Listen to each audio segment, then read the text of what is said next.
just have a fun day. Yeah, that's really Good. All right. If someone there's a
Thank you everybody for coming in person. Thank you for everybody who's here online. Hopefully everybody online can hear me and it's all working okay. A little bit of boring stuff just to start with, because you never know. Hopefully there won't be a fire alarm, but if there is, the fire exit is the first door just as you come out the office on the right. As I say, fingers crossed, nothing will happen, but just in case.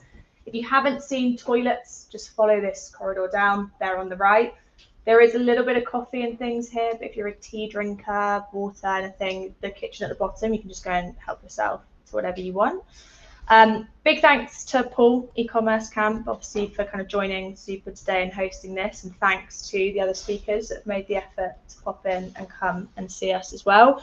So we've got kind of a semi-jam-packed agenda. So I'm going to start by just introducing SuperPayments, having a chat about payments trends that we've seen as we've done research into our product and what we're thinking is working really well for merchants specifically rather than kind of customers. We're building more of a merchant-orientated payment system. That also works for your customers, but that's our biggest aim. We've got Paul coming and having a chat with us about mastering SEO after me. Then we got some bits and bobs arriving for lunch about 12:15-ish. So we'll have some lunch in here, a few drinks, well, soft drinks and coffee. And then, hang on, it's coming. And then we've got G and Adam afterwards doing a few chats with us. And then if you do want to stay for a non-soft drink, we've got a roof terrace upstairs. So we've got a few beers, bit of wine. There are soft drinks too. So we can pop and have a drink after that. No pressure to stay. But if you want to, then you absolutely can. So I thought I'd start initially by just kind of introducing Super, or I guess explaining who Super are. A few of you may have heard of us, but as I said, we're a relatively new player in the payment space. And I guess we were kind of started for these two kind of cheesy image reasons, in that our founder was looking at payments and looking at the size of the industry, how many payment options there are out there, all the innovation that's happening, different methods that are popping up. And the more he kind of looked into it, the more he kept stumbling across these two issues. A, payments are ridiculously confusing, particularly the cost of payments, particularly as new methods are being added each day, there's new features being added by payment providers. It's not simply the case of, hey, you pay this much to interchange, this much to MasterCard, and we take this. There's also kind of 3 pence that's added here for 3DS and 2p added here for fraud checks. And actually for a founder, or even for someone kind of in finance, to sit down and look at what that big chunk of money that's not coming into their bank each day at the end of each month is made up of, is kind of It's not impossible, but it's one of the most time-consuming tasks that you can do. And the more we looked into it, as I say, the more confusing it was becoming. And secondly, so expensive. And with the rising costs going up and up and up, with all these new methods, MasterCard and Visa being greedier and greedier and taking bigger chunks from everyone's pockets, it's just getting to a point where it's kind of not detrimental, but it's really impacting margins, particularly for e-commerce businesses who already have got these rising costs and already got smaller margins within there. So yeah, the aim of Super really was to reduce this complexity and actually bring as many payment options as we can. We're new, so we're still building them on your checkouts or on people's checkouts that want to use us, to as close to zero or zero where we can as possible. So we kind of, this is the picture, it's not very pretty, but this is the picture that our founder used when he kind of was talking about the complexity there, and actually it's way more complicated than this anyway now, but back in the day, or when people were shopping in store using cash and using money, you go to a store, you buy a £2 croissant, you give the store £2, they put £2 in the till, and off you go. But suddenly, all of this starts coming into play, and that's without, as I say, adding all those additional costs that people keep whacking on, and 2 pence here and 4 pence there, and chargeback fees and dispute fees and everything else that you've got within this matrix here for merchants. And we speak to businesses, I may have spoken to a couple of you here already, about your payment fees, and I always hear the same thing. Yep, we're paying 1.8 blended fee, or yep, we're paying 1.2 plus 20 pence. We get a settlement statement, we go through it, and suddenly it's kind of triple, quadruple that, particularly when you're adding buy now, pay laters and things into the mix. So the other problem we've got, as I say, is with these new methods, customers are getting, I don't want to say lazier, maybe lazier sometimes because they want to check out super quickly and they want to pay, and they're also getting pickier and pickier. Suddenly I want to pay in 30, then I want to pay in 6, then I want to pay in 12, then I want to pay however I want to pay, and if it's not there, merchants are like, are we going to batter our conversion? Are they not going to pay with us? Are they going to go? So it kind of feels like a trap. I think I hear it a lot about Klarna because they've done so well to get in the market, but I regularly hear people say, oh, we don't like Klarna, but we have to have it, or oh, we really don't want to have them, but our customers won't check out with us. And it kind of brings into question actually what do you do? There's like a dichotomy here, a confusion where it's like, do we do this? Do we offer this method and make no money? But a sale's a sale, our top line is growing, it's fine, hopefully the customer will come back and pay another way. Or do we just offer card and we actually become a really profitable business? Like where do you sit? And I constantly kind of hear that from merchants. There's obviously, oh, sorry, my security system's there. There's obviously things that do pop up, like open banking, and don't worry, I'm not going to talk to you about open banking. You're probably sick of hearing about it. It's all right. And hearing about how it's going to save e-commerce and how there's going to be no fees and customers are going to love it and the adoption is going to be there. But as some of you may know, trying open banking, just whacking a new method on the checkout saying pay by bank, it doesn't work. There's no incentive for the customer to use it. I think I was reading the other day that 60% of adults don't actually understand open banking. And yes, they're probably using it to pay off their credit cards each month with their debit card, but they have no idea. Yeah, I said to my mum when she did it the other day, that's open banking. She was like, what's that? She's like, do people have access to my data? How does that work? Can they see my bank account details? Because that kind of open phrase really kind of stressed her out. And I think actually it can happen more and more and more.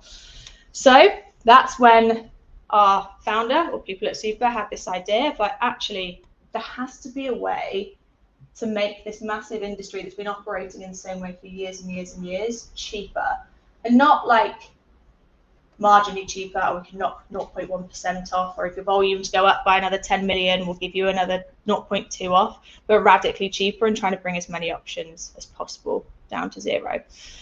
So that's a little bit of context on kind of why we were started and who we are, because I say, don't know if many people have heard of you. If you have, you've heard, oh, they don't charge processing fees, and you're like, well, that can't possibly be true. So the two things I want to talk about is more things that we have found out whilst we've been building our product, and potentially some tips that you can take away and apply to your business, your checkout, when you're looking at what payment options you're looking to have, ordering your payment options. And actually the second part is more around loyalty. I think for years the checkout has been seen as quick, they're in the basket, they're putting their details in, let's get them off this page as quickly as possible, let's get that payment done, because otherwise they might leave.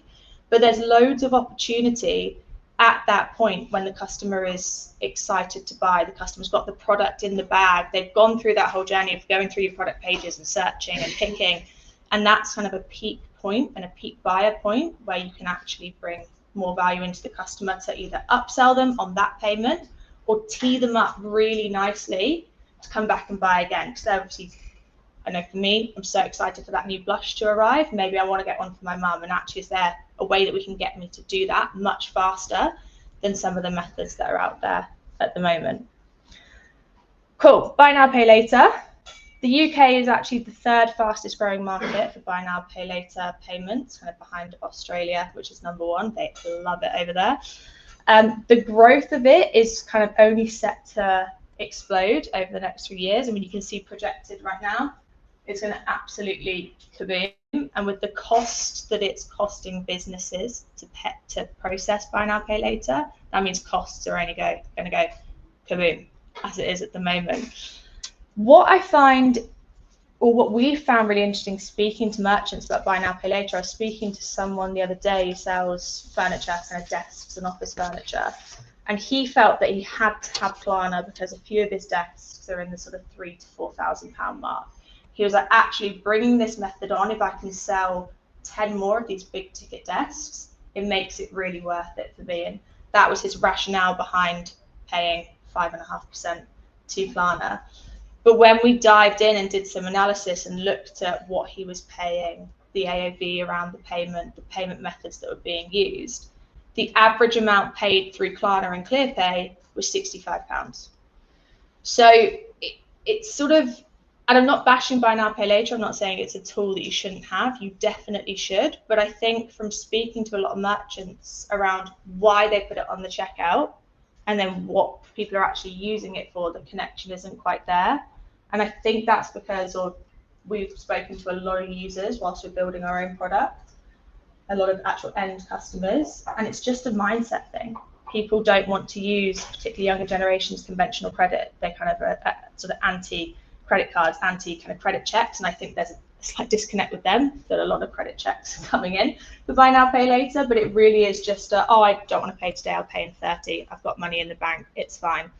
We're actually working with a sweet store whose AOV, Tom, is what, like £12 or something like that, and they've got a 45% share of checkout through buy now, pay later, because people just click on it, they just want to pay that way.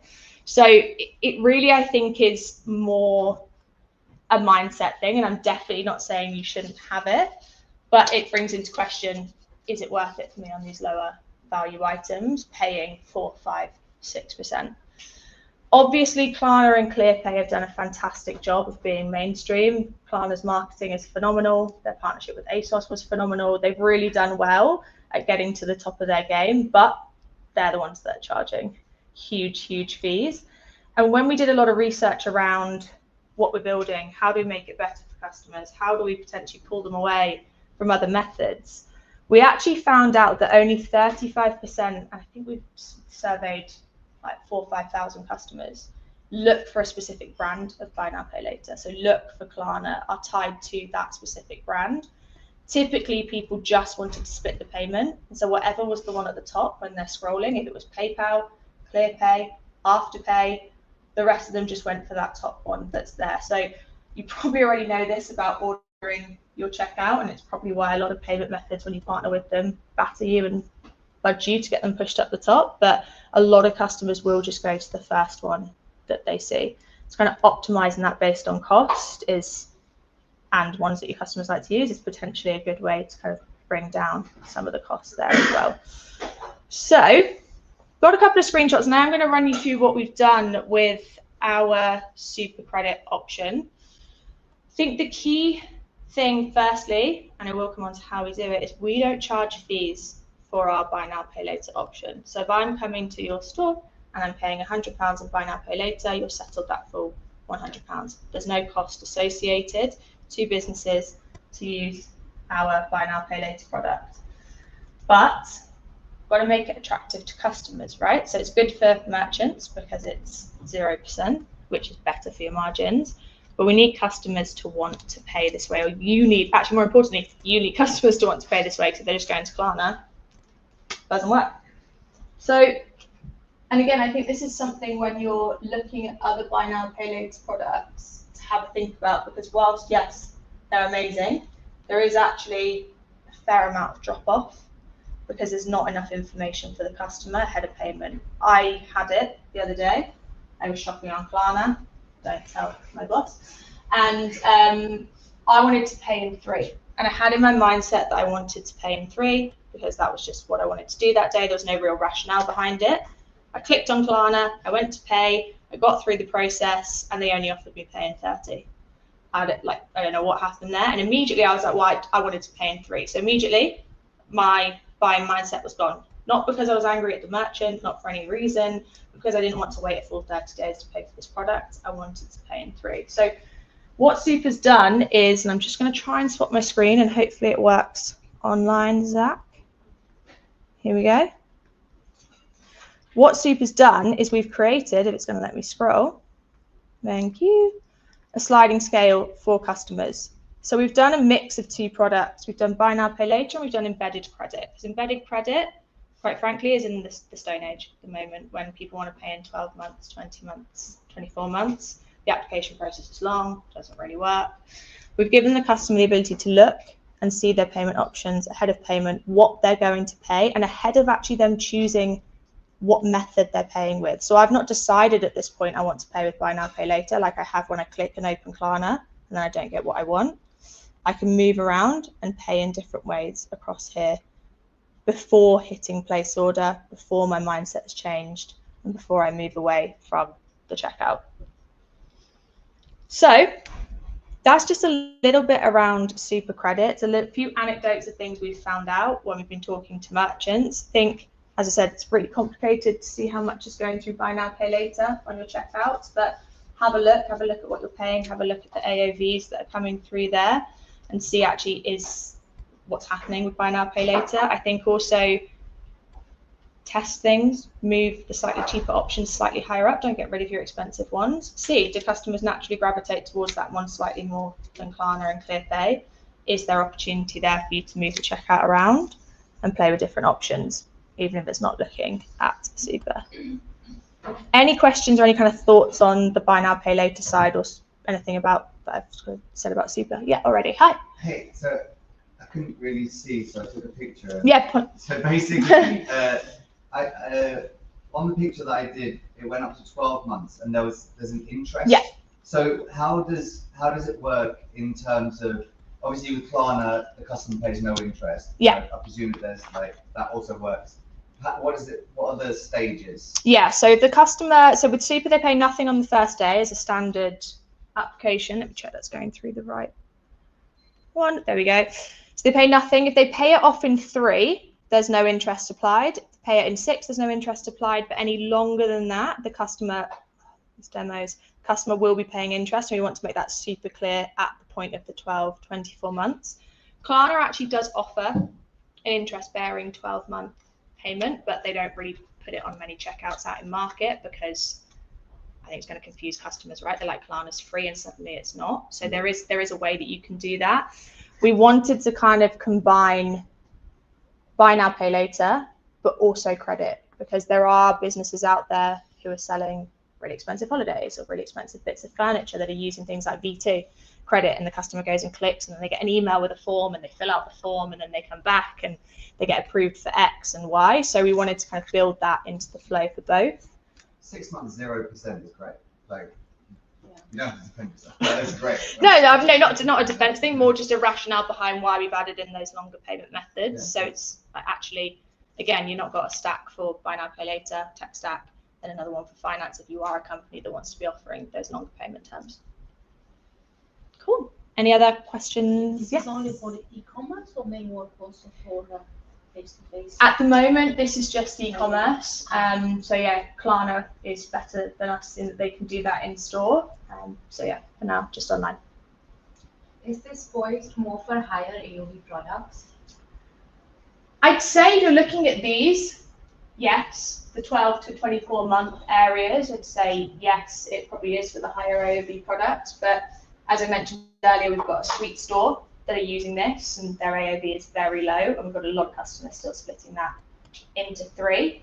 So I think, as I was sort of saying earlier, I think that buy now, pay later was brought to market as this. You can get much bigger ticket items sold, and it does work for that. But I think more and more it's becoming something that customers just want to pay in 3. It's what they like.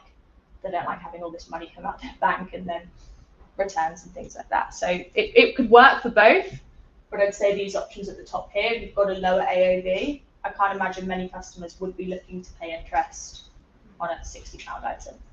And sorry, if I didn't get the point where you said there's also cash back for the customers. Yeah. So I am going to come on to the loyalty bit in a moment, just to explain how that works. Yeah. But it's more around incentivizing customers to use cheaper payment methods for businesses. It's an optional tool, but I can come on to that in a moment. Yeah. Is it just for Shopify, or are you across all platforms? Across. So we've got Ecommerce. Tom, correct me if I'm wrong. Magento, WooCommerce, Shopify, and we do have an API integration as well if you wanted to go on to custom. I'm not going to go into it today. Super do offer card, Apple Pay, Open Banking, and Google Pay, but it's not. You don't have to come to us and take the all-encompassed product. You could come to us and say, look, we just really want the cheaper buy now, pay later, and it won't kind of look like this. You'll just have this section on your checkout powered by Super, and you can keep any other options that you currently have or card providers that you currently have. Just one other question. Yeah.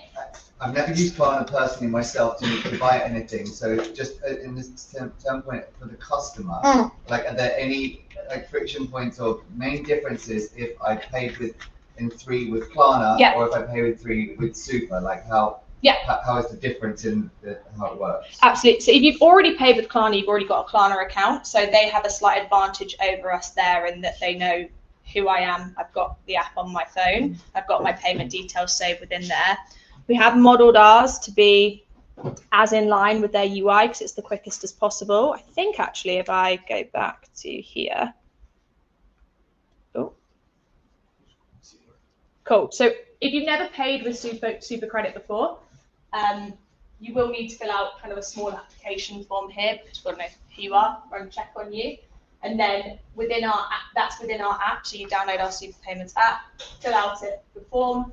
Hopefully, if you're already a Super member, your payment details are saved from previous payments. If not, you want to add in your cards. And kind of the other difference we have is we do have auto pay switched on because we don't want people to forget to pay. I think Klarna, you have to kind of go into the app and manually make that payment each month. And they do send you reminders when you forget, but we can kind of put that on and auto pay it to be taken out over the 5, 6, 7 months, so that we're not getting people into unnecessary debt situations with late payment fees and things. So yeah, it's a very similar journey. I guess the USP for the customer is the pay zero today if they are really kind of split that cost out for them. Yeah. This might be a bit too like techy and not for now, but we've just like rolled out a lot of kind of after sale order editing stuff on the site. So we're really trying, even when they've checked out, we're trying to say, okay, now you've checked out, you can get 20% off this product if you add it now. Does this work with any of those like situations, or would it be if they've kind of chosen Super as their payment method? Like, so for example, if they used Apple Pay, it doesn't trigger the after sale. Is it the same for Super? Like if you've chosen, I'm deferring to my tech man over here. Do you reuse the token? So do you like, yeah, we just go straight like back to that. It wouldn't work with, I don't think any else. Okay. Cool. Yeah. We've got a question from the live chat. Awesome. Someone's asked if SuperPayments is limited to UK market only. Yeah, at the moment it is UK. Well, at the moment we settle in GBP, so yeah, limited to UK market at the moment. Expansion plans into Europe are set for early next year, but for now, yes, it would just be UK. Cool, amazing. If you do have any further questions on this that come to you later, there's me and my other colleague Matt over here as well, so just grab one of us at any point throughout the day and we can have a chat. So that's the kind of buy now, pay later side of the equation. The second part that I wanted to talk about, and this is more around driving additional sales using payment methods, or teeing your customer up to come back, as I mentioned earlier, really using your checkout as more of an engine or a place where you can get data and information for your customers. You can cross-sell them, upsell them, but tips and tricks that we found out when we're building our product that customers like and do not like. And this will kind of come on to that cashback question that you had and sort of how that works with Super. So I think, as I said earlier, when someone gets to the checkout, they've taken, I don't know about you, but sometimes I find I'm scrolling for hours on my phone through product pages and really looking for what I want to buy. And if I've decided to add it to the basket, then cross-reference my basket and I've hit checkout, I'm actually excited to buy a product. I'm in that place. I've got Apple Pay, I've got my card in my back pocket, I'm good to go. And I think, as I said earlier, it's a really good time to lay some groundwork for the next purchase with your customer. You've probably all heard a lot about the need for one-click checkouts and repeat purchases. So making sure the customer can save their card details is huge.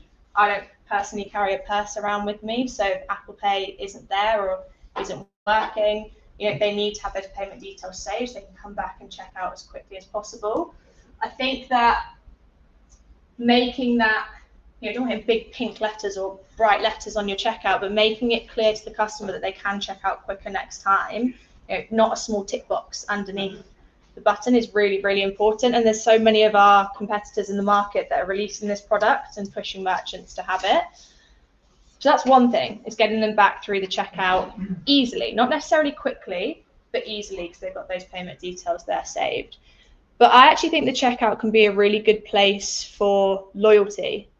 Not just obviously cross-sell and upsell, but actually, again, teeing the customer up at that peak point of excitement to come back and buy from you again. Customer lifetime value is something you probably all look at. You've probably all got numbers in your head spinning around constantly, but I really think, particularly with some of the talks we're having later on SEO and the increased cost that's going to come in from Facebook, Meta, Google, how to even optimizing it, the cost is still huge. Bringing that customer back and not paying more on acquisition is really key. But the execution of loyalty really, really matters. So our view is, and a lot of other people's view in the market using text and WhatsApp, is emails are a bit dead for kind of sending discounts to. Now, they're not buried in the ground dead, but a lot of people don't check their emails, or actually that email is coming in. I've just bought a blush. I'm getting that email 20 minutes later. I've put my laptop down. I've taken my dog for a walk. I'm cooking dinner. I get that email in, but I'm not in a buyer's mindset now. I've moved on and doing something else. So speed of email is really important, but actually IT filters today are doing a fantastic job for kind of filtering out things that are coming from automated systems. And sometimes I'm told I'm going to get some points or an email. I don't see that email come in. I'm like, oh, it's not happened. It's gone. I'm not rifling through my junk really again, because I've moved on from purchasing and I've moved away from that. The other thing is one-time codes are great, but if in the case of me the other day with Klarna, if I'm using a one-time code and I'm getting a 10% discount, I've anchored in my head, right, I'm paying £50, not £55 for this product. I'm happy, I'm moving on. Suddenly the payment option that I want isn't there, or I accidentally use an expired card, or my Wi-Fi goes down and it doesn't work, and I try and go back to checkout and check out again, like go back through, that one-time code's dead. It's gone now, but I've anchored myself to that £50 price. So am I, as a customer, going to go back in and buy that for £55? Probably not, because in my head, it's costing more than what it was costing before. So is there a way in which codes can be applied to someone's mobile number, to their email address? They can be auto-applied. They can be deep linked within your checkout. These are just things to think about with customers wanting speed, customers wanting ease, customers being frustrated and not wanting to have to copy and paste something twice, or if they don't put they put a 0 instead of an O and it doesn't work, there's friction there. They're dropping off, they're moving away. So I think something that's really quick and easy and automated is a lot better for customers, because if it's clunky, checkout's clunky and the customer's just going to leave. So I think that's definitely one. I think the other thing is, can you bring the loyalty code in for the next purchase almost before they've even bought? So the lady at the back was obviously talking about, if you've just bought this, you can get this for 20% off today. You know, that's great because I'm going to buy again now. But is there a way that you can say to the customer, hey, you've bought this perfume today, come back to us within the next month for a refill and get 10% off? I'm already thinking, great, I get my next perfume. It's not even arrived yet, but I'm excited to try it, and I'm already thinking I get the next one off. Or I'm so excited because TikTok told me it's the best perfume out there and I want to go buy one for my mum, and I've got that 10% already to come back and purchase again in that moment of excitement. So I think that's really key as well for customers. So again, I'm not kind of here to say you got to use this one, but to give you some kind of flavor and some example of ways that it can be automated and things you might want to look at if you're reviewing your loyalty products moving forward is, let me just pop into here. Sorry, I've got two systems going today with the live stream, so I want to make sure I'm getting it right. So if I'm going to buy a plant today for my house, and I'm here down and I'm about to purchase, is there kind of some messaging that you can have on the checkout saying, hey, get 5% back, and then if you come back to us again, or hey, great choice, come back again and like get it. It depends what you're selling, right? It could be refills, it could be other products, it could be, hey, like your garden's gonna look great. If you need any more, come back in the next 3 months for us and purchase again. You can do things where it's kind of auto filled out or auto applied. So with Super, it doesn't automatically enroll you into a loyalty scheme because some people don't like it. I personally don't have a club card, but I know people in the office who walk extra distance to Tesco because they've got a club card. So they're those loyalty mindset people. But a customer can enter their mobile number. They can go through and pay. This is linked to their mobile number. They've got that payment there. And the next time they come back and purchase again, if it's going to let me go onto a repeat purchase here, it detects, it's not doing it on the demo, but it detects their mobile number from the checkout form here, pops it through, automatically applies that discount for the customer. They're happy, they purchase, they've come back, they do it again. Also, I think, as I said earlier, emails, think about where you're messaging your customers. So who are your customer base? Are they on WhatsApp daily? Are they on email daily? Can you send notifications to their home screen on their phone? How are you getting that messaging to them about those discounts, and how are you making it as easy as possible for them? Final thing I want to talk about here is I did earlier kind of not bash open banking, but I did earlier talk about open banking not necessarily working when you just slap it on a checkout and kind of introduce something new to customers. But one thing that I think is kind of worthwhile considering is, with the use of these loyalty tools, are there ways that you can stagger the incentive for the customer or stagger the discount for the customer to push them towards a cheaper payment method? Because I think, you know, previously it hasn't worked, and the main reason is there's no incentive for the customer to do it.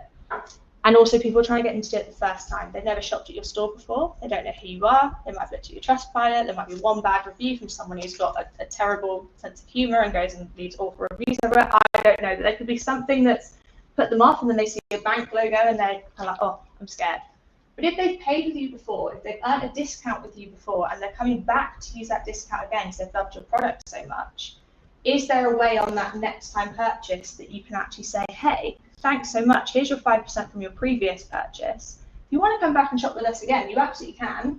You've saved your card details, one-click checkout, really quick and easy. You get 2.5% back with us if you pay with card for your next one. Still a good discount, I'm still pretty happy.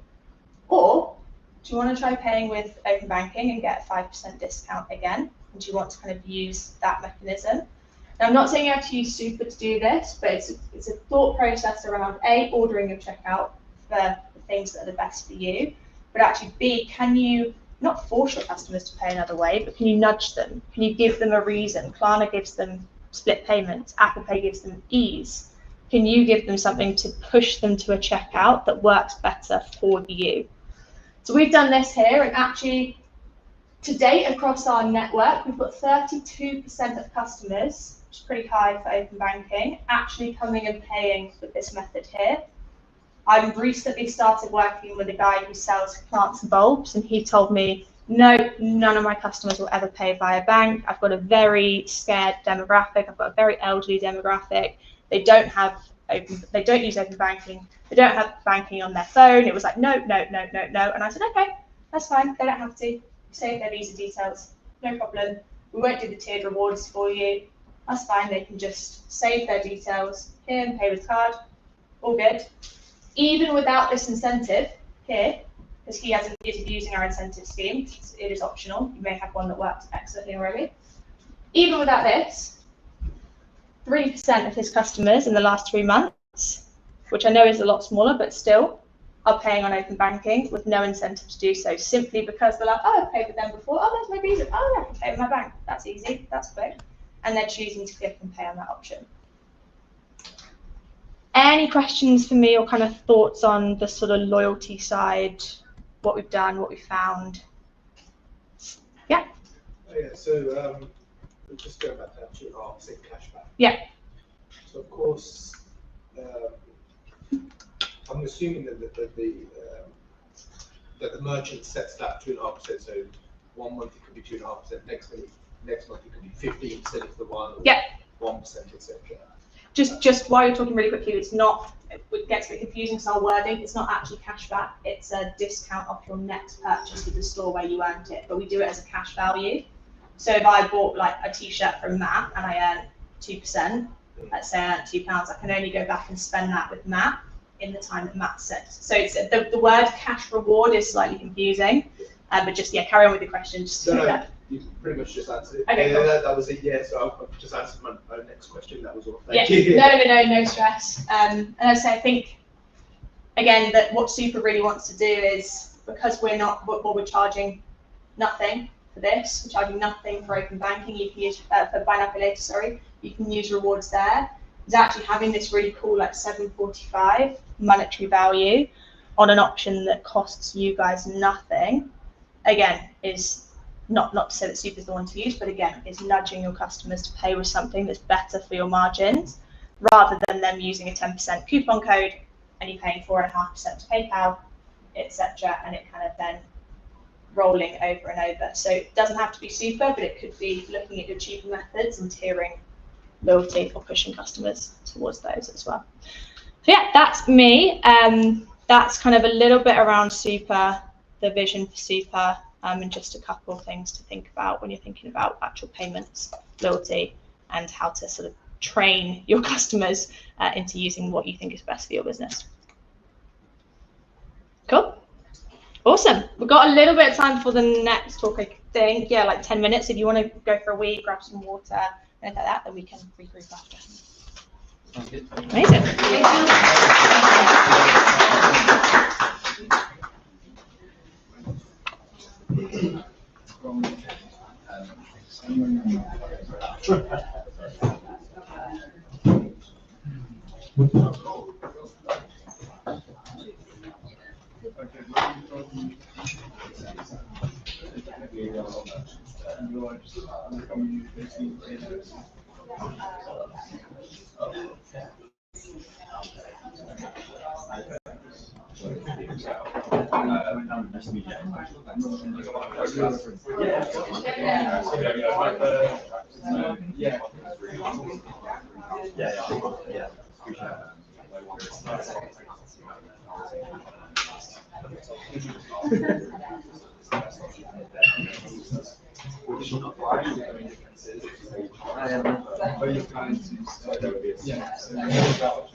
They are, but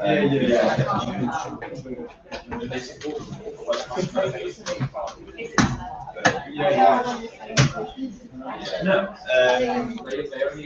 What's your email? I'll send it again.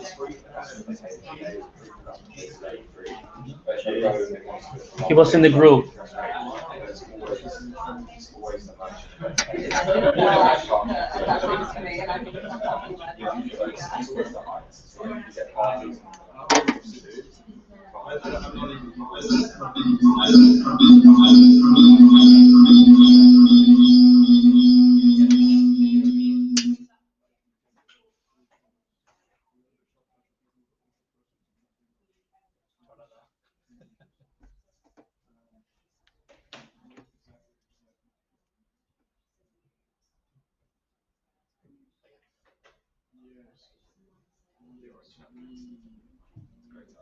Try to find me.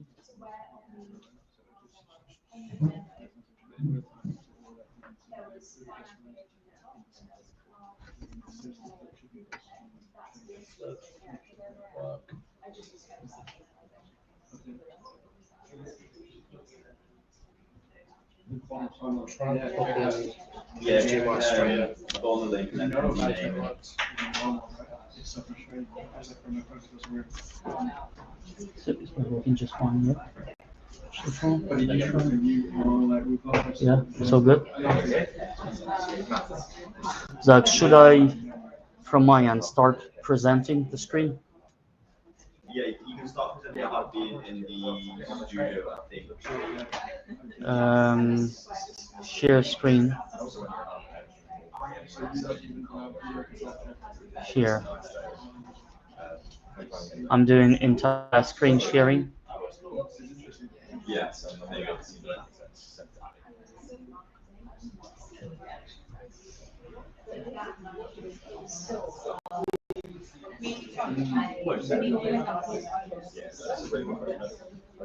yeah, yeah. That's exactly why. So the business model is different. So I used to work with and that's a typical like just paying luxury transactions. Whereas we're not a transaction based business, we're a network business, so we benefit from transactions. So the best way to describe it is look at the other biggest they primarily then have a function because that's what makes them grow. That's what makes them see their plans. So the market one is that I'm presenting the product that they pay us to offer their service. So rather than as a merchant, we're taking it directly from the merchant, then we're going to pass that through to the customer or just absorb it and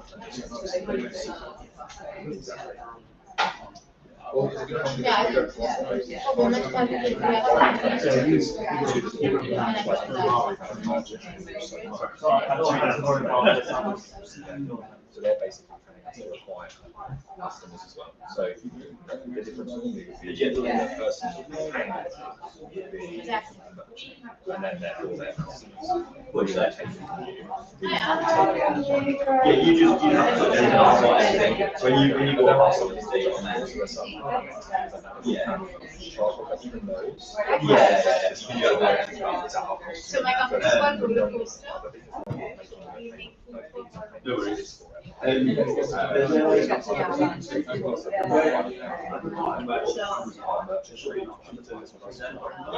yeah, basically Yeah, it's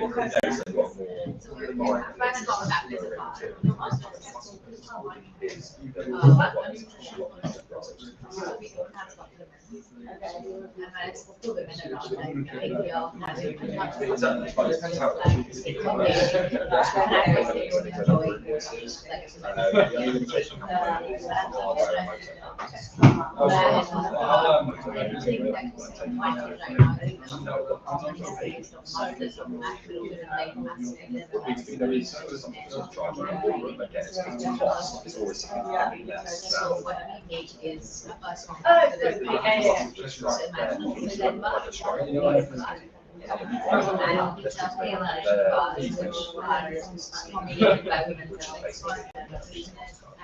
interchange. So those big names that they are fixed costs. it's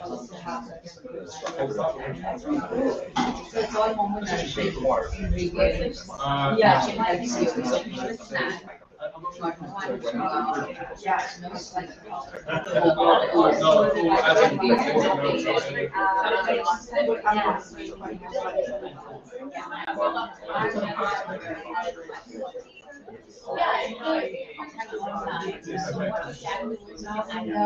so the way we design it is actually well so we have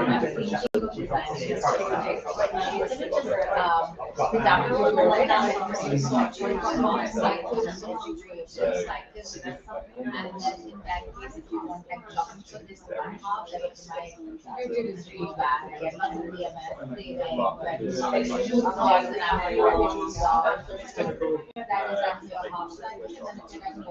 but we have a lot of So when you're preparing your body, when it ovulates, so you can then have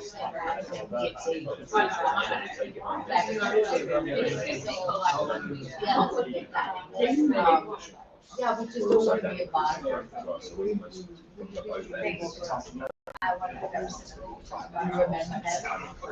I can imagine products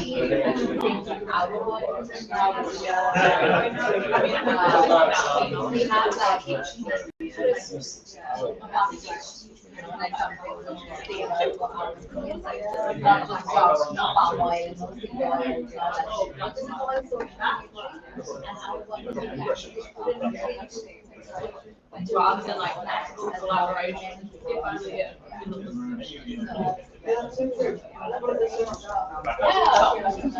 Yeah, I did it.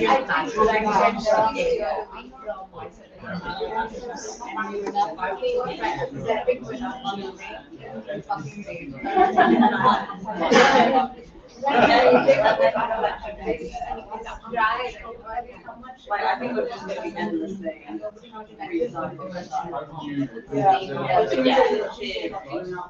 funny, like, when you're about it,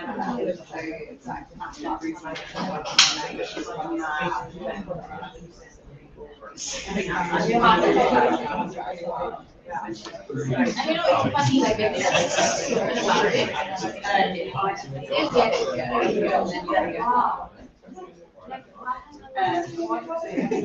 and it's like asking ourselves, whatever has been said to us that is not for better alternatives.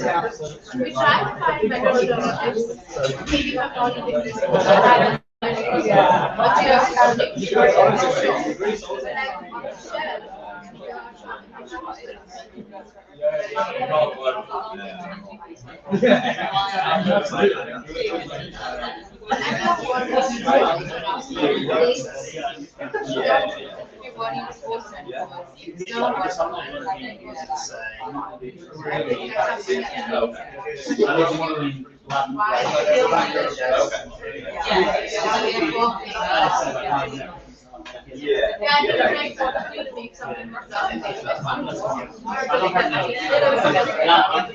I'm doing like down.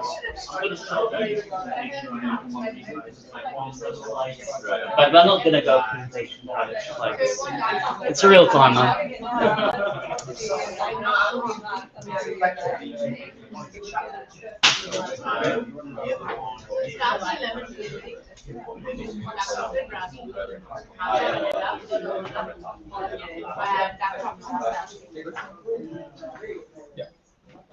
It's because of a function, right? There's always a chargeback cost. First thing is to have the source. So you have the best you can the good thing is a lot of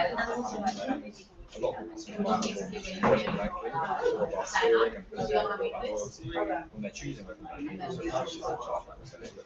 not doesn't stop us through. What it does do is scan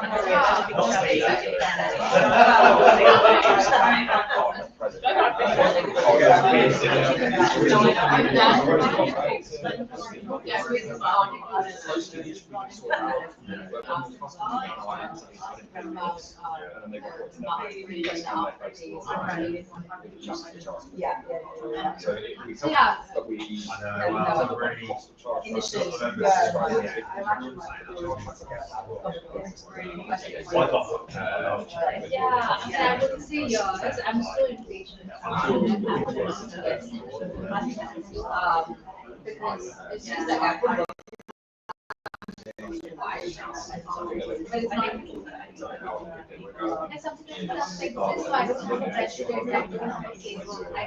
it's like everybody is new and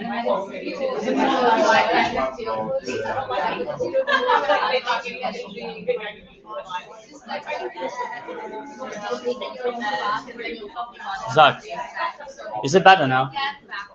Yeah. And then that's why So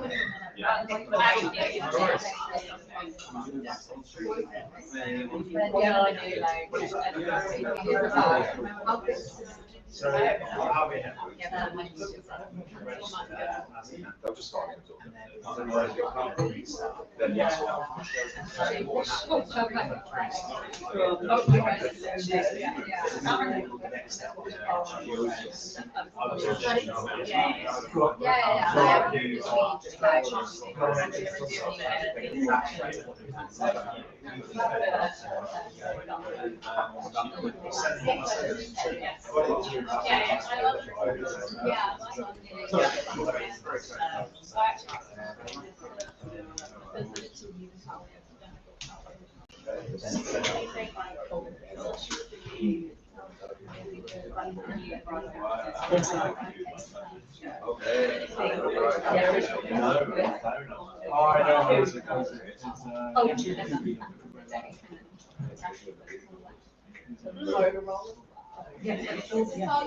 It's so good.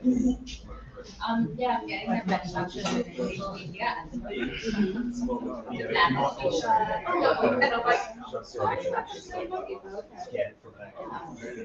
you guys go to Yeah, we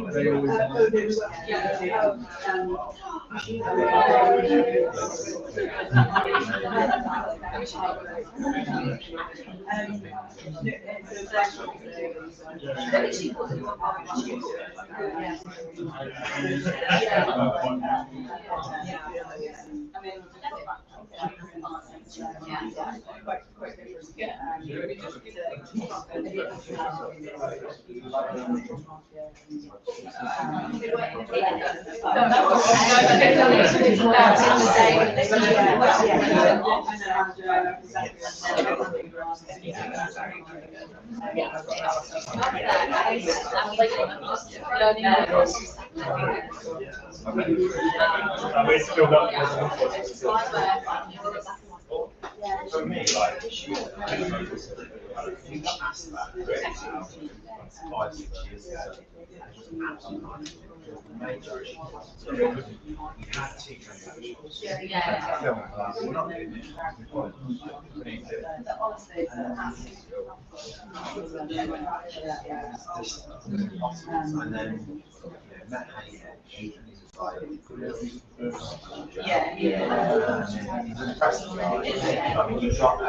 you've also got clever,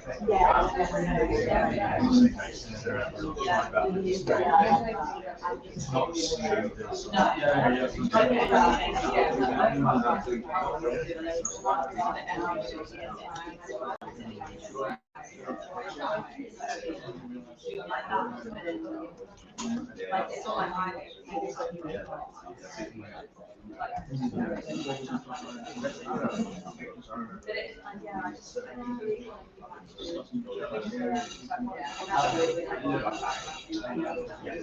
I actually had yeah, but that was in one of our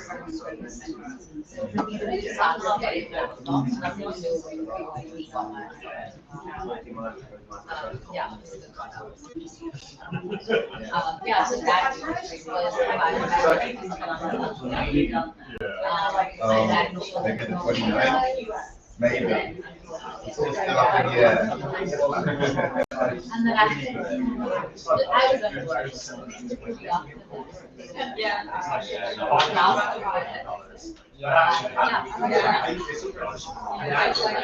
It went down to like 16 days.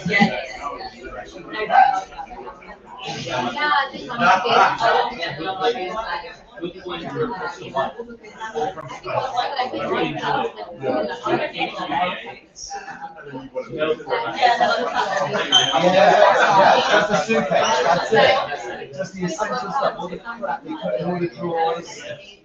Chuck it all away. I had this thing. I mean, it's still fine.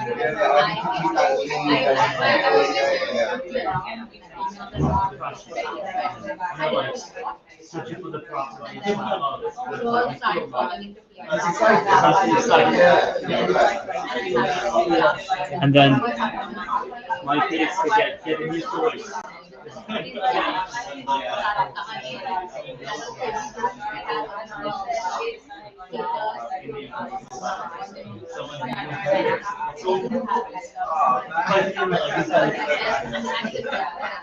Protect them. We'll be starting in about 5 minutes, just to like everyone knows, yeah. Just trying to stick to schedule a little bit.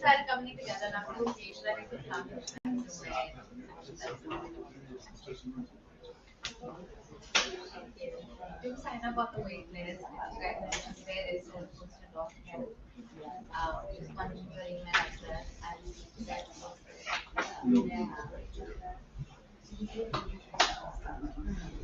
yeah. But again, not in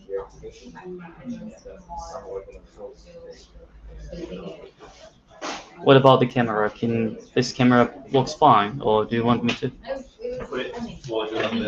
like this? Yeah. More? Yeah. Okay.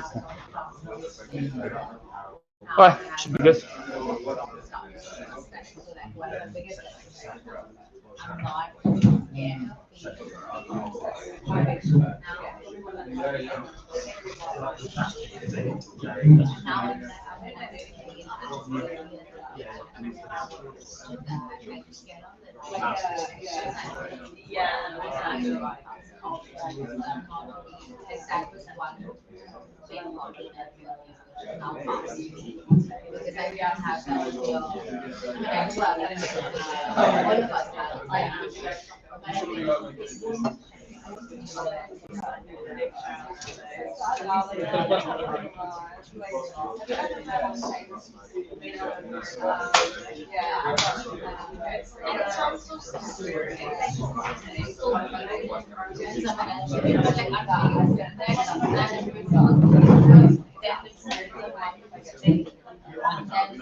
The next step you do there, you made a video pattern.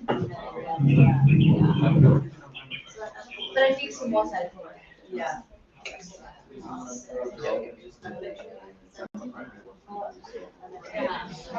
you guys have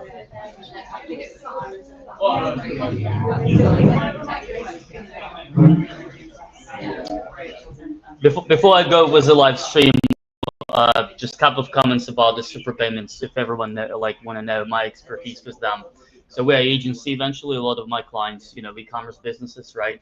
So the reason, there's tons of times when even I was on the stage and client texted me, "Hey, we have a problem with the Stripe account." So my quick feedback about the SuperPayments, even if you kind of have already the payment gateway provider, having the backup plan and have 2 payment gateway providers in parallel sometimes can save you the day. I can tell you this just for sure. If you're running Shopify sites, I think it's at least 1.5% transaction fee. If you install it, SuperPayments with 0%, reduce, it gives you 0.9% extra cash that you can spend with any other marketing activities, etc. So this is just my honest feedback. I mean, about that, and that's why we trying to bring useful companies into our e-commerce scam community, so we all benefit from that. Do anyone in the room use SuperPayments as a payment gateway provider? Not yet. Okay. All right then. Okay. Good stuff. Good stuff. But again, transparently, you see this e-commerce scam UK. If you go to ecommercescam.co.uk/chat, you will join the WhatsApp group of people like you, and they all talk here. You can ask the question. I do have quite a bit of clients who are using SuperPayments. Unfortunately, SuperPayments not paying us back because they don't charge you. But at least, I think for me as a agency owner, anything which is good for my clients, good for me on the long term. Okay, so that's kind of honest feedback from someone who's from Ukraine, and we're very direct. Okay. I'm swearing sometimes, but I'm trying not to. It's kind of, yeah. I think we can get started. Yeah, we're all good. So my name is Paul Razanov. It's a very a Russian last name, but I'm proud to be Ukrainian. I'm a database engineer myself, and I'm a CEO of the Mage Cloud agency. We support clients on e-commerce business like Magento, WooCommerce, Shopify on month-by-month basis with any improvements and stuff like that. But eventually my passion is running community of e-commerce Camp UK. Some of you know me about that. And we do events twice a year in UK, and we organize a bunch of the workshops that obviously you will be invited. The next event will be in Manchester on September 26th. So after this event, we're going to send you email and there will be invite as well. You can also join online because it's a huge trip for you guys from London, but join online 100%. As well as I mentioned, and I know there's a new people who came in, all the topics that we discussed today will be on our website, presentations, the video stuff as well, so you can rewatch it, etc. Okay, so this is kind of about me. I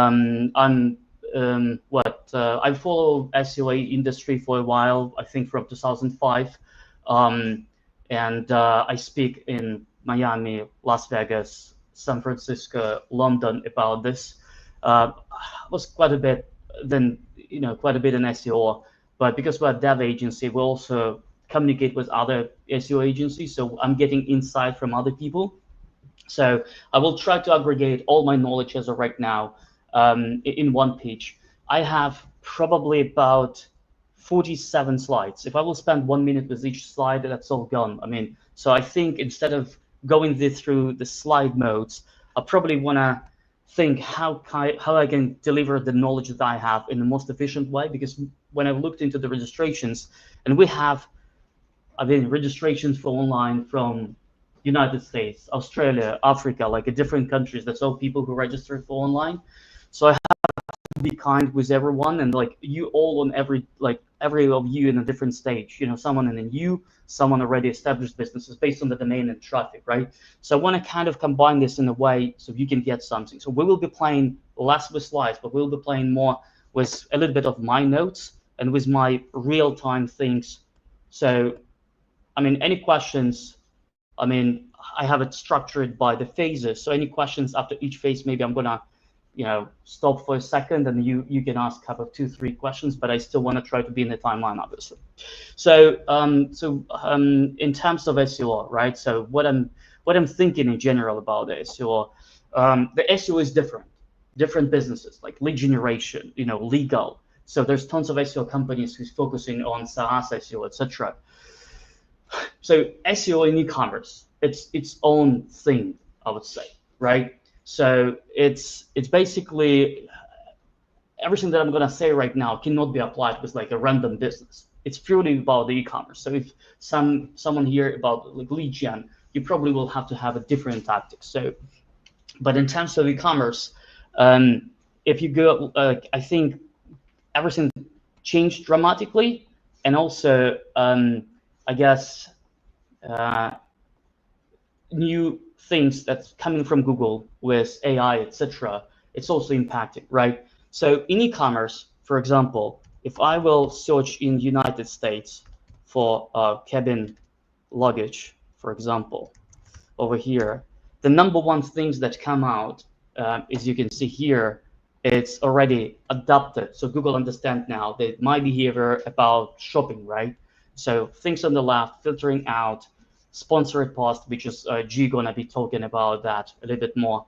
And then there's a bunch of the different widget that comes here. So it became really hard from long time ago when you're, batting on being in top 3, etc. Because all those widgets, that's specifically in the US market, right? We as a business owner right now have to concentrate our efforts of being recognized by Google and trying to attract Google to be in all of those different widgets to get some traffic, okay?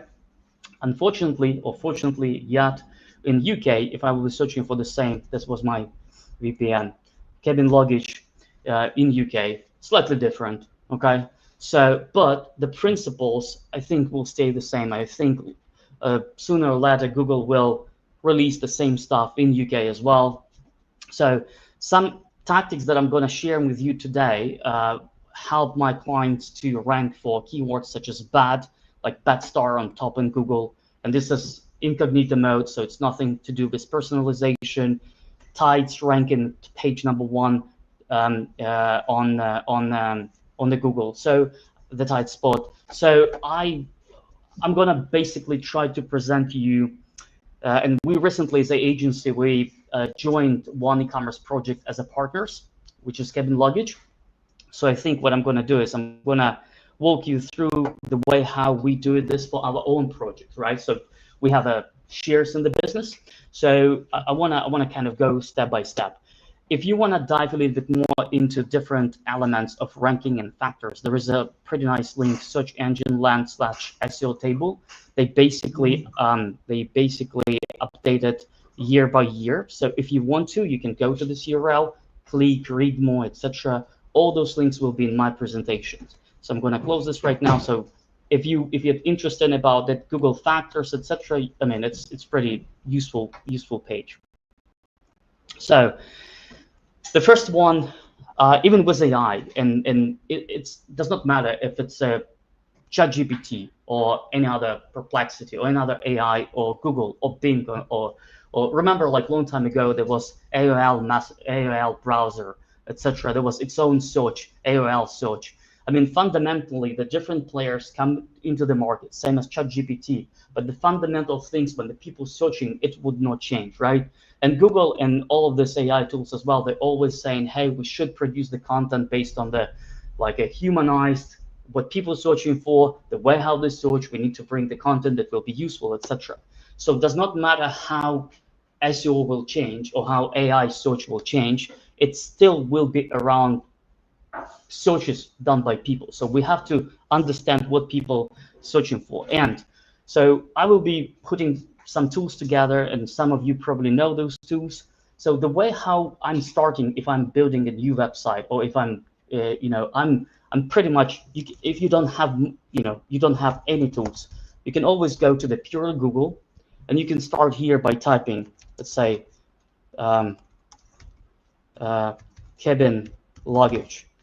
Everything that goes here, that's already helps you to understand. Google show you what people searching for, how they search. So you start with those keywords, right?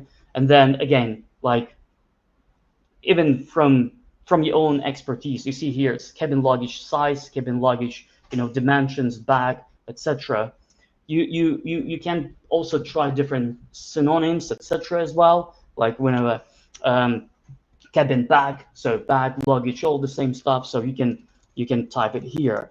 That's the easiest way for you guys to get, so like cabin baggage, Ryanair, etc. So whenever your business is, at least you can go here and you can start doing this.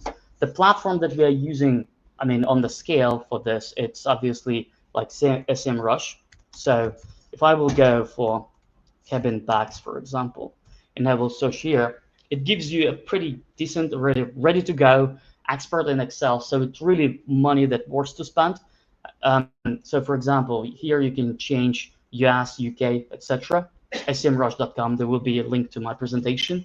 So I know exactly, approximately, it's 5.4 thousand people searching for this keyword on month-by-month basis. It shows the keyword difficulty, etc. But what most important you can get from here, you can have the whole list of the different keywords and like broad match, etc. and keyword recommendation. So when I'm starting to work with this cabin luggage company, we start with, okay, cabin luggage, cabin bags, etc. So we put together, exported all this list of the keywords, right, and start thinking, okay, how we can put those keywords into our sitemap eventually. Okay, so all right, so I can see people searching like Ryanair, EasyJet. So okay, fine, they search by airline. All right, that's pretty easy. Then I can see people searching for the sizes, cabin bag and specific size. Okay, cool. Then we started to look some styles, etc. Some people searching for based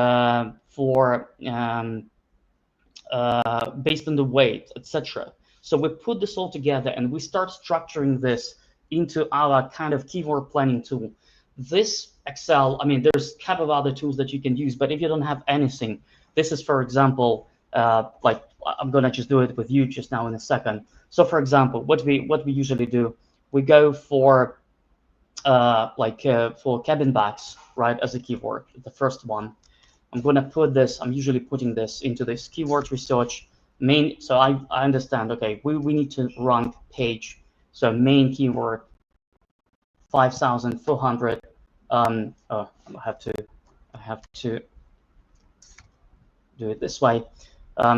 That's page URL. It's the URL of your website that will be that we want to rank for this keyword. Keyword research usually will link in our tools to the keyword research, to the expert data from SEMrush, main keyword traffic, keyword cluster. What the keyword cluster is. So, for example, when you're analyzing your keywords here, you can see that how many searches happen for this specific keyword on month-by-month basis. So if, for example, cabin back or cabin backs, right, it's a different thing. So what I'm going to do, I'm going to add this cabin back into the same cluster. Now, if we'll be talking about like cabin luggage, etc., right, it could be, it's a synonym, right? So if I'm going to go for cabin here, cabin luggage, really quick. So for example, for the cabin luggage, if we just go here, we'll see extra 6.6 thousand searches, right? So I'm not going to be, as of right now, when we're launching this website, I'm not going to be creating like cabin bags collection or cabin lugging collection. When I start looking into, and I think what you can do is you can always go and see the competitors. So for example, if I want to start selling cabin bags, I can only go here and I can see who's already ranking, and I'm going to try, for example, to understand how the website structured so they already ranked, right? So as far as when I did this research, I said to myself, all right, we don't have to create a different category pages or different collection pages. We'll be just using, because like Google understands now, so cabin bag and cabin luggage will be the same stuff. So potential, and then I'm putting together here like the amount of the traffic, the combined amount of traffic. So for example, 6.6 over here, and then cabin bag, I think it was 6.6. Why we're putting this way? And then, for example, the next one, let's say Ryan here, right? So when you are here, for example, so this one definitely will require a separate page. Why? Because obviously the fitting things for the cabin luggage, it's a little bit different product that fits this airline. So we definitely want to have a separate page for that. I think in terms of like filling out this document, again, you just have to start putting together things here. Now, I think, and then this will help you in the future to analyze the performance of your website in combination of the specific page and then, for example, for the cabin Ryanair cabin bag, so could be Ryanair cabin bag. Let me just put it here. Ryanair cabin bag. So you basically combine the clusters into the one string. I'll try to explain you a little bit more later. So this one, for example, 27,000 searches, right? And there's different combinations. You see this one, Ryanair cabin bag, and then there is one Ryan back cabin. The different amount of searches happen. That's all I consider the cluster of the keywords that the same page supposed to rank for. Okay, so for this one, for example, I'm going to do this way, and then I'm going to do this one. Okay, which 27 and 12 altogether, 39,000 of people searching monthly for that. So when we do this for our clients, obviously 39,000. The final report might look like this, just to make it more clear. So page URL, so we know which page we plan ahead of time for the specific keyword cluster. Keyword research, it's basically the expert from SEMrush of all the specific things that like how many searches, etc. So we're pretty transparent with this. Then what will be the main keyword that we optimized for that specific page, and the keyword cluster, and how many potential traffic and clicks we can get. So that's the foundation, okay? The foundation that you guys have to have in place just to understand. And again, it's a long process of building this together.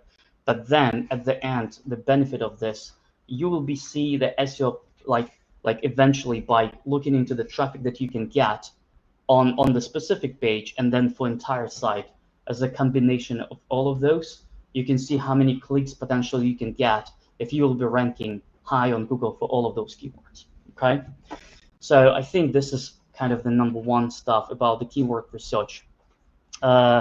When it makes sense to split keywords on its own page. So I'm usually seeing this way: if the amount of volume here more than 1,000, then I would again, you have to. I mean, this is very generic. On case-by-case basis, it might be different, but usually in my vision is, if you have more than 1,000 searches for that specific keyword, it works to have a separate page on the website that will be optimized for this keyword. At the same time, so for example, like if, let's say, cabin bags, like for men or for guys, etc., it's the synonyms. So then basically I'm highly recommend them to put this all on one single page. If at the same time you have to think about the specific keyword. If someone will be searching for this keyword, will it produce a different set of the products? So for example, like with the bags, and a lot of ladies here, like Prada bag or black Prada bag. Maybe the black Prada bag, it's less amount of the searches that's happening on month-by-month basis, but if it's produced its own collection of the products, which will be different from the Prada bags, then put it separately on the page. So that's I think overall the structure about the keyword research. Is hopefully it's more or less clear how I populate this, and obviously the sample file that I can show you, that I can share with you. So there are a couple of notes with this. It's not always about the keywords and the traffic. Okay. Again, for a quick things, and that's why I'm really sometimes pissed off with the agency. These guys dip and dive. They're selling diving equipment. Okay, so that's good. But when I start looking into the report of the agency, they're basically showing quite a bit of traffic. But then what's happening is this website, for example, right, on the performance in Google ranks for the keywords like, for example, fastest fish in the ocean, right? So brand related, I mean, like some of those keywords has nothing to do with e-commerce, and those type of keywords, for the sake of just creating the traffic to the website, just make no sense nowadays. Okay, so that's why it's a one important message. So and then also, if your inventory does not have enough products, don't even bother to create those separate pages. What I've noticed with Google, if you have 2-3 products on your page, the Google will never index this page. You might still do this page if you're running paid traffic, etc. But from SEO perspective, if page is not in Google index, it will never ever drive you any clicks at all. So if you have, let's say, collection with only 2 products, putting together too much effort for this probably does not really worth it. And that's why I want to say SEO is not for everyone, not for every single project. So now I wanna also show you really quick. Let's imagine you already have a website and you want to understand, okay, how I can see my current performance. If you go to your Google Search Console, eventually, you can always click on. Let me just go for Rewind Vintage. Like Claudia, she told me, okay, show. So basically over here, search performance, and you can clearly see which keywords you're ranking for. You can click here on the pages, right? And you eventually can export this data. So you can download this into the Excel spreadsheet. The problem with the way how Google give it to you for free, it's basically, it's not combining things together. It's like 2 different tabs. So all the keywords, clicks, impressions, etc., and pages, it's all separate one. So, and it's only giving you 1,000 results per file. So you cannot export more than 1,000 from Google, okay? Which is, I mean, again, maybe for this specific client, it's not a big deal. But if you have already a large website, it's probably, you probably want to get more. So the way how you can do it, there's an extension for Google Drive, And in this extension, you can install this extension. It's free. So what I'm showing you right now, like when it's paid, I'm going to tell you it's paid, but this one is free. Again, so what you can do from here is it gives you, you have to be an owner of the website, so you have to validate the domain, obviously, in Google Search Console. But then, for example, what I can do is, like in the last, whenever 90 days, from here, for website, let's say Rewind Vintage over here, right? Then, yep, not old. Let me see if I have domain, this one, okay? So that gives me 25, and then what I can do is I can group by query, and I can group by page, and then request the data. This tool connects to the Google, downloading the data and presenting this for you in more combined way. Just going to be taking a little bit of time based on the data. I'm going to say search analytics for sheets. Search analytics for sheets. If you buy it, it will unlock you more than 25,000. But trust me, I'm working with 120 clients, and I'm using this for free, and it's absolutely enough. So what now it gives me now, it's the current statement of the site, keyword, which page ranked for, clicks, how many clicks I'm getting on month-by-month basis, as well as impressions, CTR, and position. Okay, we're going to go back about this. So just to summarize a little bit, this thing, it's number one, keyword research, absolutely must have. The document that they show you, maybe you can be presented in a different way. I don't really care, but you have to have the statistics. What can you expect? And then exporting the data. If it's a new site, you build it based on the structure that I said. And then if it's already a site that you have, export this data and analyze and try to build the structure. I mean, eventually there is a very nice tool called Miro, which allows me to like draw the different maps, etc. But let me just go back here. But eventually, what I'm trying to say, quite handy, it's even grab a pencil and even like this, kind of create. So for example, the map of your website, of your categories, etc. Right, like this. And then, so for example, if let's say if I'm selling bags, right, the main page probably will be ranked for bags. Then we know, okay, bags by brand, so it should be like by brand, and then we can have a list of like Prada, etc. Then we could have like people searching by color, right? So we should have by color. Then whenever by style, then etc. And then there will be separate collection.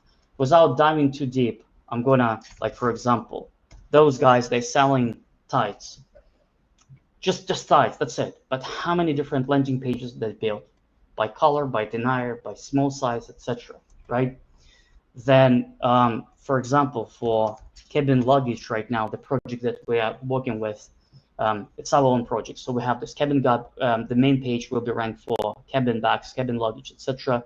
Then we also have cabin suitcase, like this one, by airlines, by brand, by color, by size. So everything that we just did, kind of a quick research, we put this in the special structure on our website with a landing page. If you don't have a proper landing page and you don't, like, on the website, there is no way you can run. You have to have this as a foundation. Now, let's talk a little bit more about the structure of the website. And these landing pages, are they different from each other? For example, I'm going to show you now the whole structure of every single page, the pattern that we built. So just a moment, and I will answer this all. So we, on our workshop in Manchester, if you want to take a photo of this slide, take a photo of those links. So magecloud.agency/UX-demo desktop, magecloud.agency UX-demo tablet, magecloud.agency UX-demo mobile.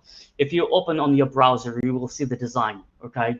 My structure, the reason why we put this as design, because you're all using different platforms. So we give you like the pattern that I'm going to go through. But the last link, magecloud.agency/Comerix, allow you to download this Figma file absolutely for free and give it to your designer. So make a note about this, take a photo of the slides. So how how this is working in the browser. So for example, if I will go for here and like image called agency slash demo desktop, we put together homepage, collection pages, product pages, best practices based on our own research. And again, this is all available for you for free. Just download, use it. I don't really care. It's already done. It's paid for by us. So obviously, you will have to tweak about with your colors, etc. But as a foundation, that works quite well. Now, the good thing about this is designed. So if you are on WooCommerce Magento, you cannot use it like in plug and play. We already have this converted for the Shopify. We will be, as a company, targeting furniture brands here who, I mean, furniture industry, it's way far from digitalization. So over here, it's already kind of implemented. There's a couple of tweaks might be happening as we speak, because I have my dev guys in Ukraine still carrying on some updates here. So, but eventually, if I will be talking about the structure of the landing pages, that's just to answer the question. So for every single client right now, we're trying to apply the same pattern when the section here. So first of all, obviously it should be SEO friendly URL that describe what it will be. This is H1 tag that, you know, usually is supposed to have the main keywords. So remember, coming back to this list, the main keywords here, usually we put this in the meta title as well as a H1 tag, okay? That's usually what we do. Then we have here small description. You probably go ahead on browsing through the many sites, and when they have read more, and when you press read more, it basically open up the large amount of the text. Nowadays, we decided not to do that. We decided not to hide the content on the page, because I've seen some cases when if the content is hidden for Google and not visible to the consumer, the Google ignores this. So usually with this read more, what we do nowadays on all the project, we put together like a useful content at the very bottom, so that there will be no distraction from your product line. But in this read more, it's kind of scrolling all the way down. People would not even click this read more, but again, for navigation wise, I think this is handy. Now, the second line, matching home pieces. We do this for the cross-linking. So remember, if my first page, let's say it will be like, you know, like a, probably I should say here, right? Like, for example, if I'm like on Ryanair airline, I don't know if we'll already fill this out or not, but yeah. So for example, if I'm now on the Ryanair, you know, cabin luggage, right? They're all relevant, for example, here, Ryanair cabin bag size, Ryanair cabin bag, another size, it's here. It gives the Google, it gives, first of all, opportunity for Google to crawl your website in the most efficient way. Plus, all those backlinks, all those links will help Google to detect all the pages of your website. On mobile, it's usually scrollable, right? So, and again, like when you will be looking here on the mobile, you will see, or I can quickly just probably switch now to my to the mobile, sorry, and just to give you. But I think if you're guys shopping around, you've probably already seen this many times. So it's already left, right, etc. So it does not really take much space. There is a lot of debates about like if you need to put the image or the text or image on top, or like text on top of the image. That's, I would say, more about like your preferences. Or I think Adam gonna tell us a bit more about the A/B testing this in terms of the UX. Then usually what we do is if you have more than 50 products on the page, we usually recommend to put like a bestsellers here, because people don't have time right now just to browse through. I don't expect people to just go for page 1, 10, etc. Put bestsellers here as a widget, and then obviously the rest of your collection here. Filtering, very important, obviously. Usually what I'm recommending is when you will be looking into the filters, put those filters based on in the order based on how many searches happen. So for example, if in this industry, for example, in the bags, a lot of searches happen by the airlines, then the airline as a filter should be number 1, okay? Then price, so probably the second one. And then again, based on our keyword research, we've seen so people sometimes searching for the color. but less people searching by color. That's the reason why those filters they put in the very specific order, right? So all of those products, blah blah blah, and then obviously there's a content here. Will decided to put bestsellers underneath. I mean, his choice. I don't mind. But again, those section helps. Now, a little bit more about. So this is a long description. Usually, this description is supposed to have a very nice information, professionally written. So, for example, now about this website, Keeper Stop Official, that we are moving to Shopify. So, for example, like goalkeeper gloves here, on his collection page, the same pattern, design is a little bit different, but the same pattern. And we basically ask him to put a really professional things, a lot of content. Why? Because again, with AI in place right now, we definitely want, even Google with helpful content update, we want to put this as an expert in a certain field. That's important in my opinion. And that could be like content that you get from your support guys of call centers. If people asking some questions, just ask your support people, okay, what people asking? Just get it. Now, and then build content with this in mind. Also, again, coming back to our document here, you see keyword cluster here? It basically, my recommendation, the keyword clusters, keywords, they should be embedded into this long description. So the Google's supposed to have a pages, keywords inside of the page, so Google understand what it's all about.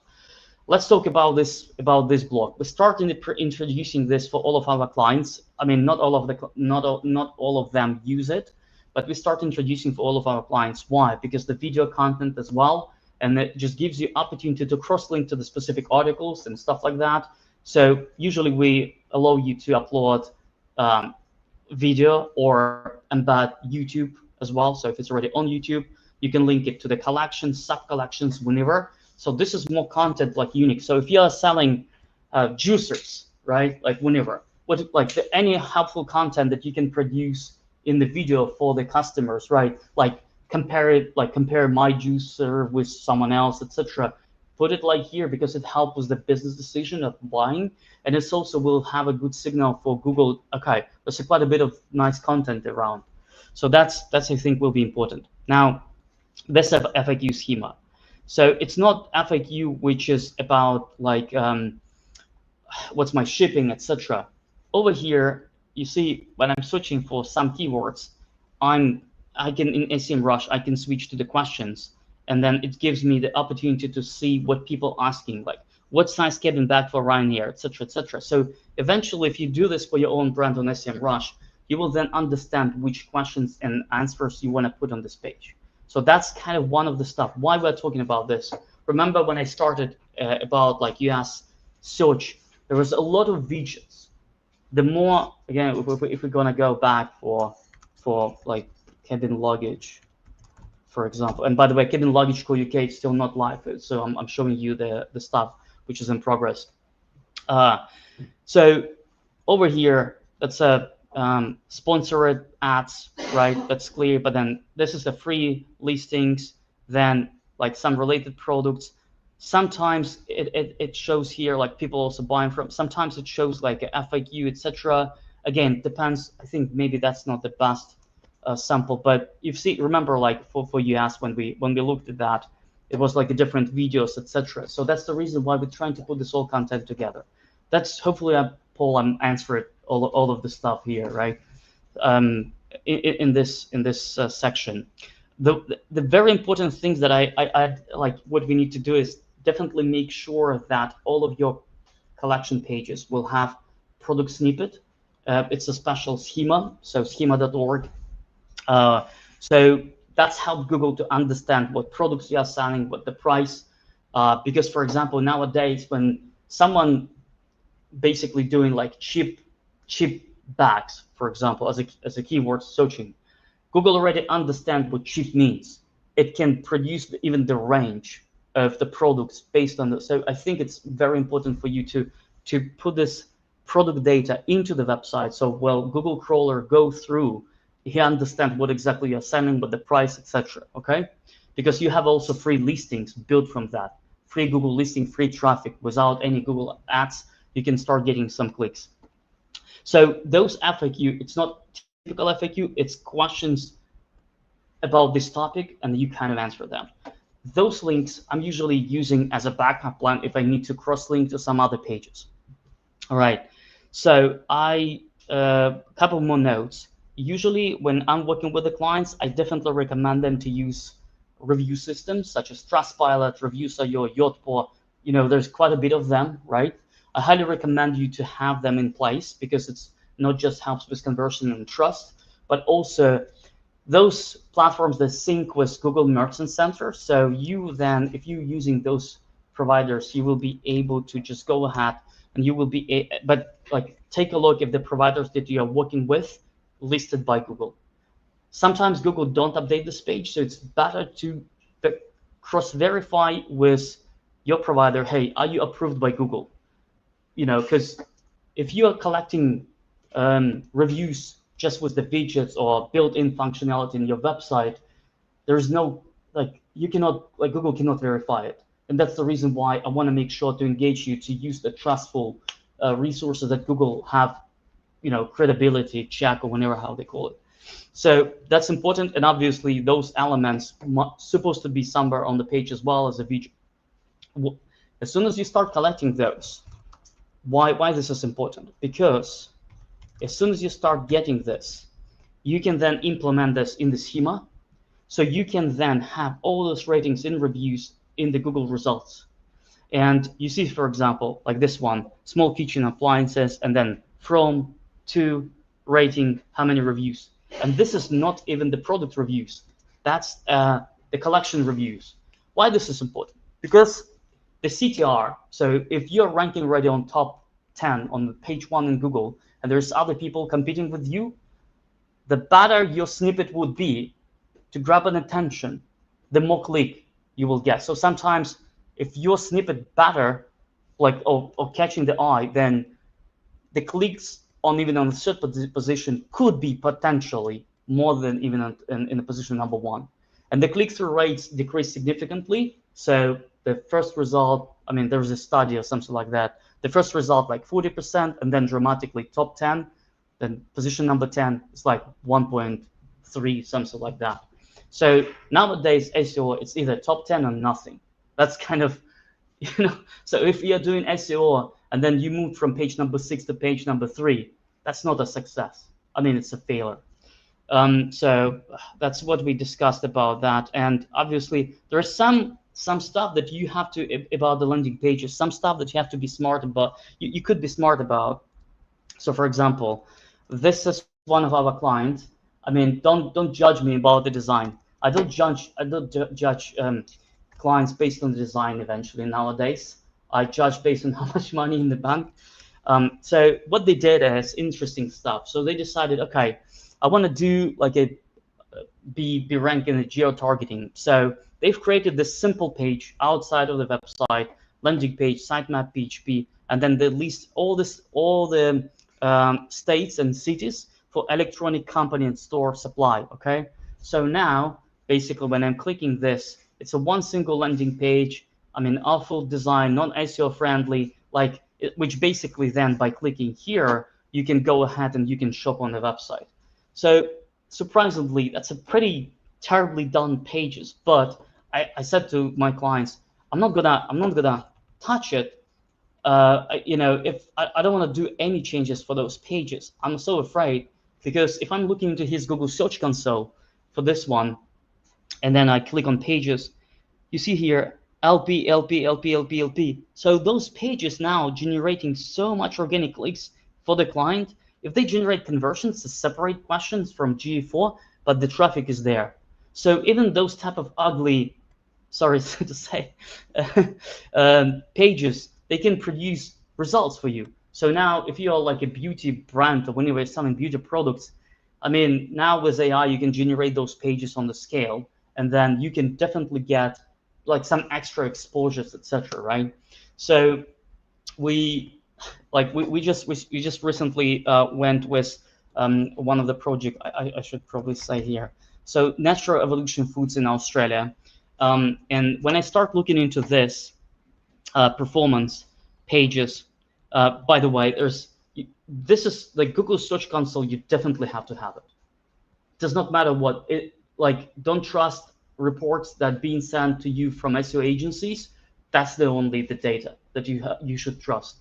And then we basically even I said to her, like, Krista, you see, there's some pages like Stockist, like generating you clicks. And then when I open those pages, it's just like a blank stuff, just like the company name. You know, and I was like, okay, you know what? We can potentially do something about that. I know that people who went to this page, they're probably looking for a local shop, but we can replace this with the map, with the address, and then we can say, hey, don't want to go, like, why not to buy online and have like some bestseller here. So again, that's a amazing data that you can learn from this. So I'm talking about, this is about this geo traffic eventually, like a cool things. Also, few of my clients, they it's called evergreen content. So for example, there's a lot of people, let me just go to Google, yeah. So best designer, sorry, I'm keep doing this bags. I think my wife is buying too much.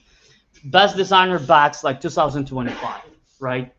And then like under 2000, under 200, like guys, like unless you don't have anything, like this is the cool. So some of my clients, he basically he using the same kind of landing page like best BDET 2025. What he's doing, he's just updating things every single year. He's just updating some of the 2024 to 2025, 2023, etc.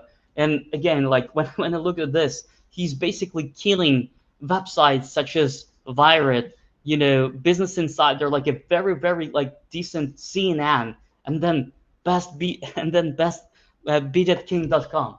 So he even like by optimizing the content in a proper way, he can bid with really nice, powerful things. So think about that. Costs you nothing, just produce the content. Of course, the pages, the landing pages needs to be professionally written, etc. But I do believe, again, like if it's not enough searches, okay, fine. But keep in mind, this could be the evergreen content every single year, right?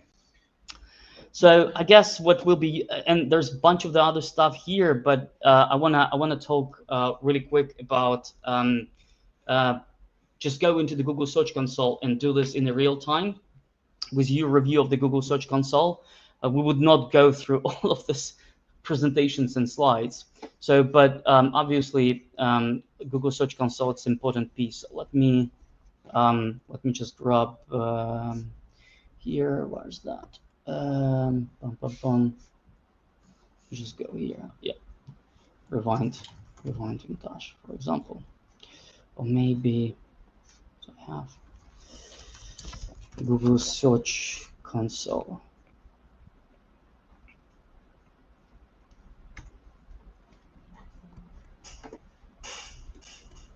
Start now.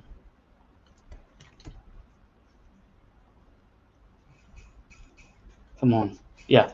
All right. So now imagine we go, like what I'm going to do if you, for example, come to me as my client. Yeah. So I will definitely make sure I'm going to tell you, okay, Google Search Console authorized. You see here it says domain property.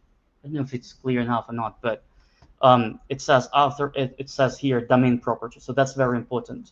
Now, what the number one stuff that I'm going to check first, I'm going to click on your sitemaps just to understand if your sitemap are all there, if Google can read it.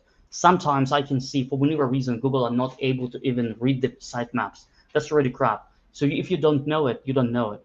Then I'm usually going to the sitemaps, and then I'm looking into, okay, if all the sitemaps, all success, etc. That's Shopify. So a lot of you on Shopify, and I can see, guys, sometimes crazy things happen. Sometimes Google cannot read the sitemaps that built by Shopify.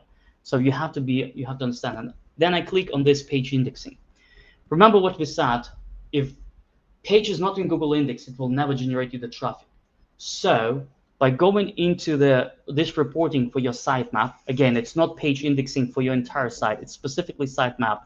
So in the sitemap, you usually put categories, products, etc. By going here, you can understand, okay, page not found. Maybe you disabled and removed a couple of your products, right?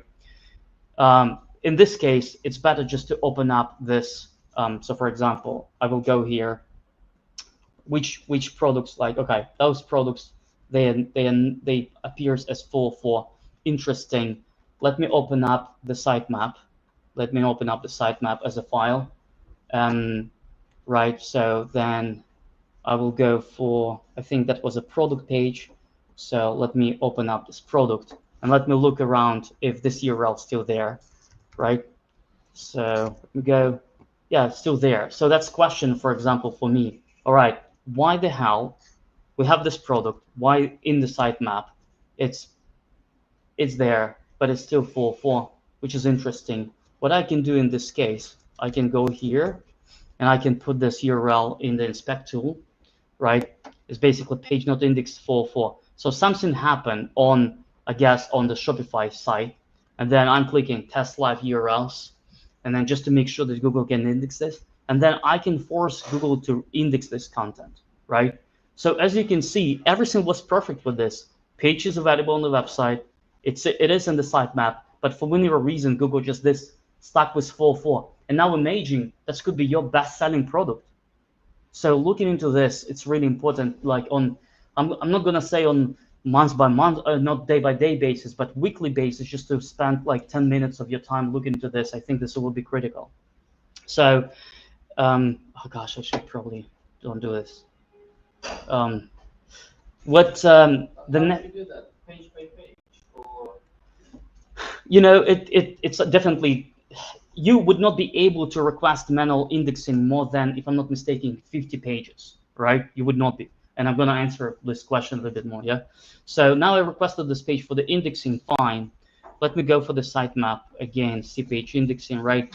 The problem here is, like, for example, discover currently not indexed. If it's saying, and you can see here blogs. So sometimes Google as well saying us it's not indexed, but sometimes it is. So I'm usually using this. I'm typing site semicolon and then this URL. If it gives me information like, hey, there's nothing here, then obviously this page not in Google Index. What does it mean this for the Rewind Vintage? It means that the content that was produced, I mean, again, probably not good enough, but obviously, like, that's the reason why a lot of my clients, when they hire SEO agency, I really recommend them to go there, because agency, they could create those pages. But then if this page is not in Google Index, that's it, it's gone. So now, why, and what I would definitely recommend in this case is just like, with this site, I can for example, that's a good sample. You see Google mentioned in Google Search Console saying, hey, it's not an index, but eventually I can see that this page actually being indexed. So sometimes you cannot rely on Google. If you have a lot of pages like that, you cannot manually do that. So usually what I'm usually this is index.com website. For some reason, it always comes in the French. I don't know why, but, and then from here, from this tool, I can upload a list of my URLs, and they will process this URL, and they will give me the information about which pages is an index, which one is not, okay? So, and then if they're not in Google Index, I can definitely work a little bit either with the content. So, for example, if I will just use this one, selling jewelries. Let's see if it's indexed or not. Yeah, not an index. So what I'm going to do, for example, I'm going to put this in the inspect as well. And then Google will tell me if Google find this in this. So it's basically saying no referring sitemap detected, referring page not detected. So Google's saying, okay, I'm not going to go and index this page because I'm not seeing links. And now come back to the structure of our pages. Remember when I said the cross-linking is the key. What helps, so it makes sense just to verify if you have backlinks to this, if you have internal link to this page. Sometimes I'm recommending to my clients, if you have new products that you want to put into the market, create new product section on your homepage. The Google crawler goes to your homepage more often than anywhere else. So if you want badly this page to be indexed, my first recommendation would be to put the link to this page on your homepage, and then Google will verify. Also, you can get backlinks to this page from other sites as well. So then Google see, okay, there's quite a bit of links to this page. Let's index that. It might be also, again, it makes sense to also review this in a way of like discovered currently not indexed or crawled currently not indexed. Let's split this a little bit more. Crawled currently not indexed means that Google actually crawled the page and decided not to index, which means potentially could be a problem with the content on the page. It could be duplicating content, especially if you're getting like like data from, you know, or maybe you don't have content at all, or maybe you have only 2 products on this page. So on case-by-case basis, that should be kind of analyzed, I'll say a little bit, but in most cases, based on the factors, it's probably either content or maybe there's not enough products. Sometimes even products that's marked out of stock, Google not index, just deletes them. So I see this every single day. The out of stock products, I'm looking to Google Search Console, not indexed. So there are other stuff here, obviously, product snippets. You have to make sure there is no red, merchant listings, etc. All green.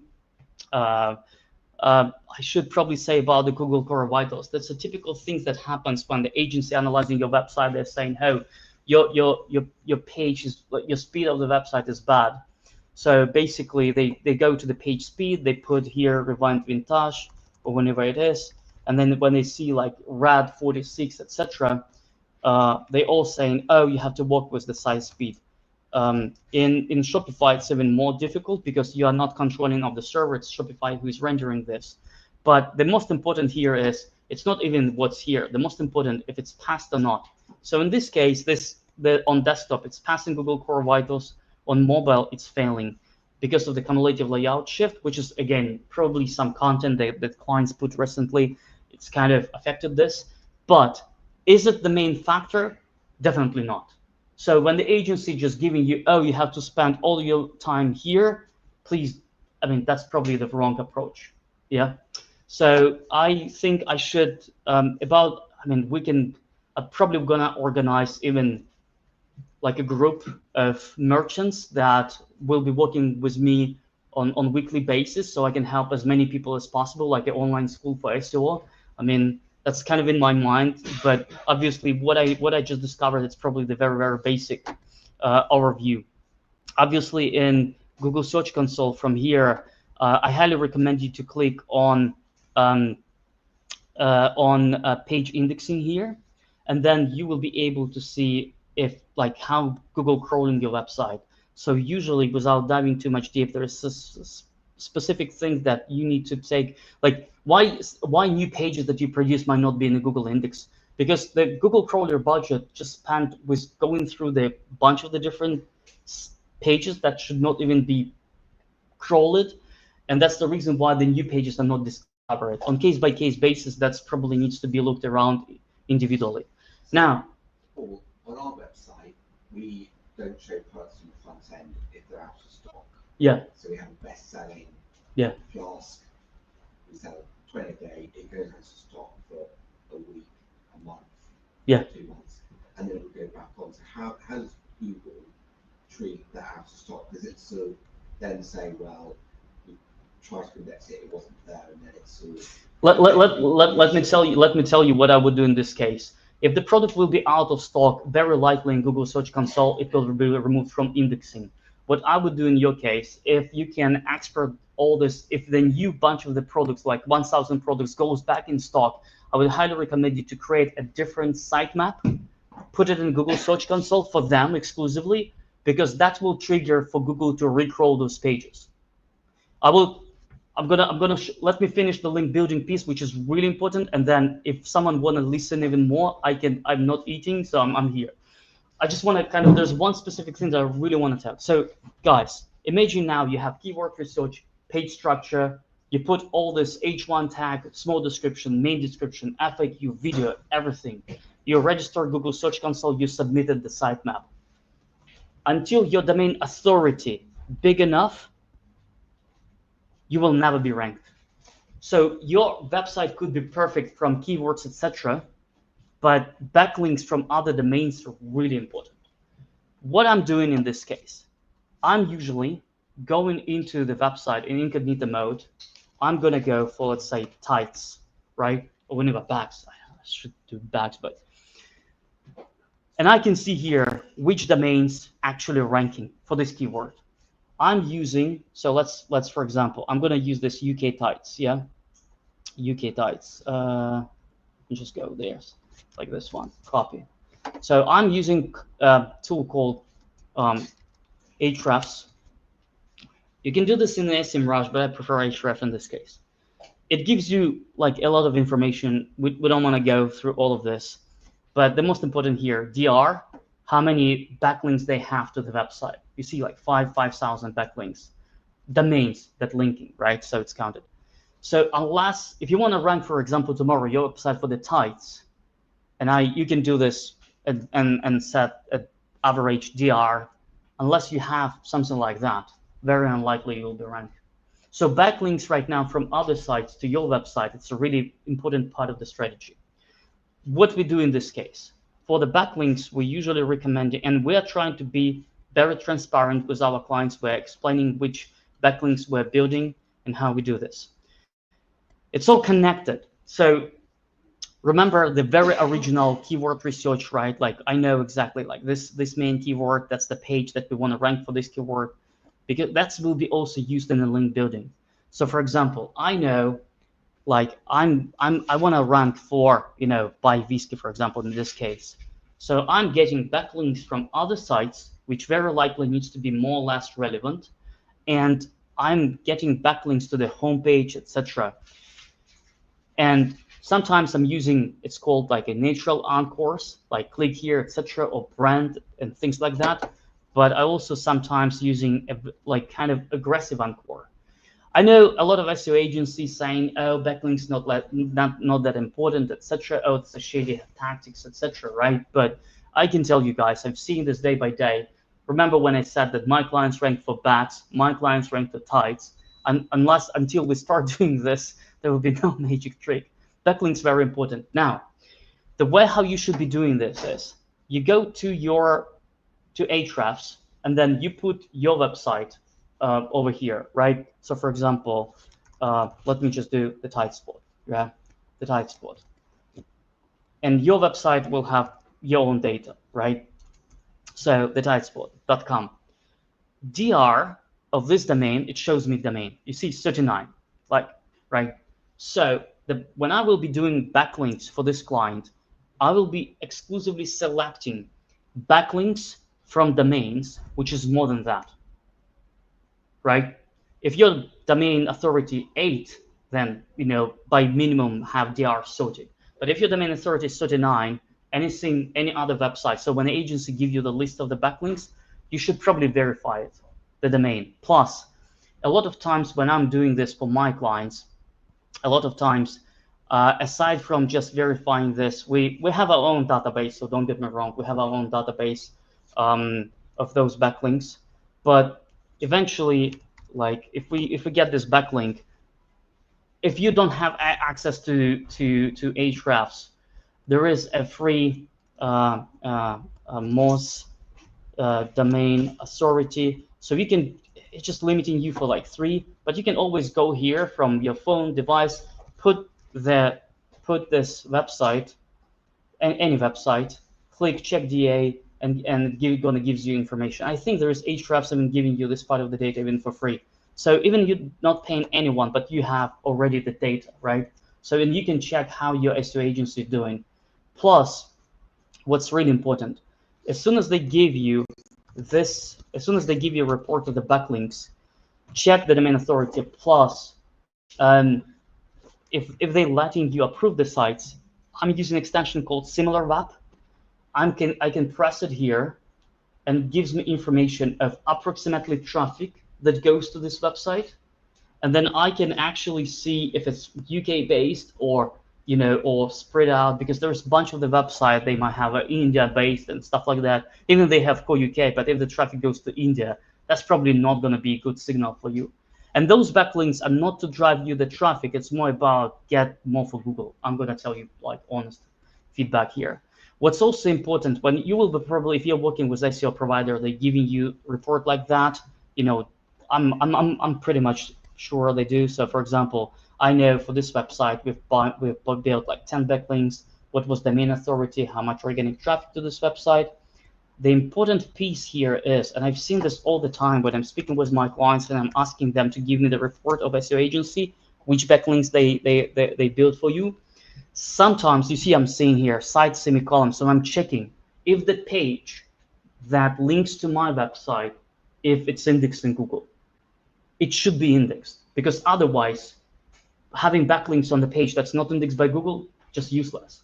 And very often in this case, like I'm getting the report, and backlinking things is really expensive, but this, for example, report produced by someone else, I've checked this site semicolon, and out of, I don't know how many, like 11 backlinks, 4 of them like crap and like not indexed by Google. So the money that he paid to get this backlink just wasted. So this is very important piece in the backlinking.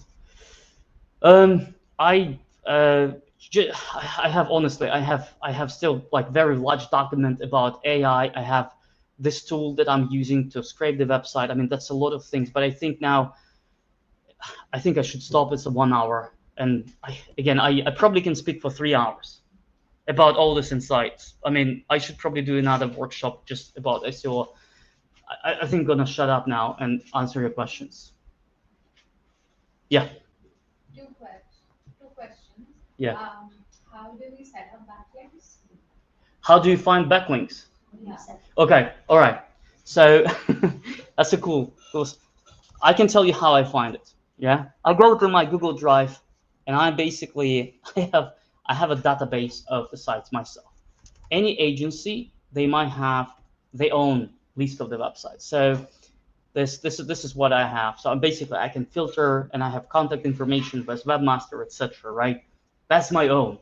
I will never share this because that's basically the knowledge of all the years and contacts, right? But most of the agencies have the same. There are some link building agencies that, I mean, you can also work with. But if you don't have much budget and you don't want to overpay, because this earning those like, but just so let me like this WordPress, okay? And I'm gonna be in my presentation, it will be linked with my affiliate code. So WordPress.com, my affiliate code. That's the system. You can go here, you can create an account, and then you can look up for the websites that allowing you to place the backlinks and stuff like that somewhere here. So I'm not really using this, like again, because we have our own, but I have to log in different accounts. But like WordPress.com, you can speak with them. Another one that I know called Insert Link. If you will register on Insert Link with this affiliate code or code Ecommerce Camp, you will get $50 in credits. So Insert Link, WordPress working pretty much the same, but there is another platform called Collaborator. So if you don't have your own database at all, like zero, this website, Collaborator Pro, etc., for advertising, for publishing, you can find other websites, filter them by specific domain authority, by the traffic, by the location, UK, etc. So for example, here, browse guest post sites, view catalog, right? So I can filter. So if I'm the tight spot, right, we just discovered the domain ratings like was 39. So from 39, traffic minimum, let's say 10,000, okay? And then what we want to do, top country, probably we want to do this from United Kingdom, right? And then again, there could be some advanced ones, so apply. And it gives me now links of the website that's matching my criteria. And then obviously, if I want, I can just buy it. I can tell you, my company not making any money on this link building. Like seriously, the proper links, if you're gonna buy it this way, gonna cost you probably, again, I'm showing you, if I will be buying tomorrow, that's a real price. No, there's no my percentage on top. You just buy this yourself. So we usually have, and you have to understand that getting backlinks from website with domain authority 30 will be way more cheaper than getting backlinks from domain authority 70. But obviously, in the Google Eye, the the more domain 70 backlinks you have, the more credits. So it's not about quantity, it's also about the quality. And that's the reason why on every single month when we do backlinks for you, before the next month begin, we check your domain authority. So like, and it's more easy to go from 0 to 30. It's more harder from 30 to 50 and from 50 to 70. It's really, but you can see your competitors and you can see how many backlinks they have. But this is 3 sites. I have view more, and you can use it. You can use it, you know, just to, you know, let me be honest. There's a couple of agencies that I'm working with, Click Intelligence, my profit engine as well. So for example, if I don't have links in my personal database that's matching what you do, I will never accept you as a client, okay? Because I don't want you to spend money with me if I don't have the proper backlinks. I would rather drive you to the other people, and I'm gonna ask them, hey guys, you know what? Do you have websites that's matching the profile that, you know? So that's important. The PR campaign about the backlinks, PR campaign, also important now with AI. So sometimes if it's mention of you on, like, it's less important from SEO standpoint and domain authority and backlinks, but in terms of the ChatGPT mentions, PR as well, very important nowadays. So, really stupid question. What is a backlink? Is it just a link from another site to your site? Yeah, from someone else to your site. Yeah, from other site to your site. And why would they do that? Because, like, I don't want to advertise somebody else's site. I want people to stay on my site and buy stuff from me.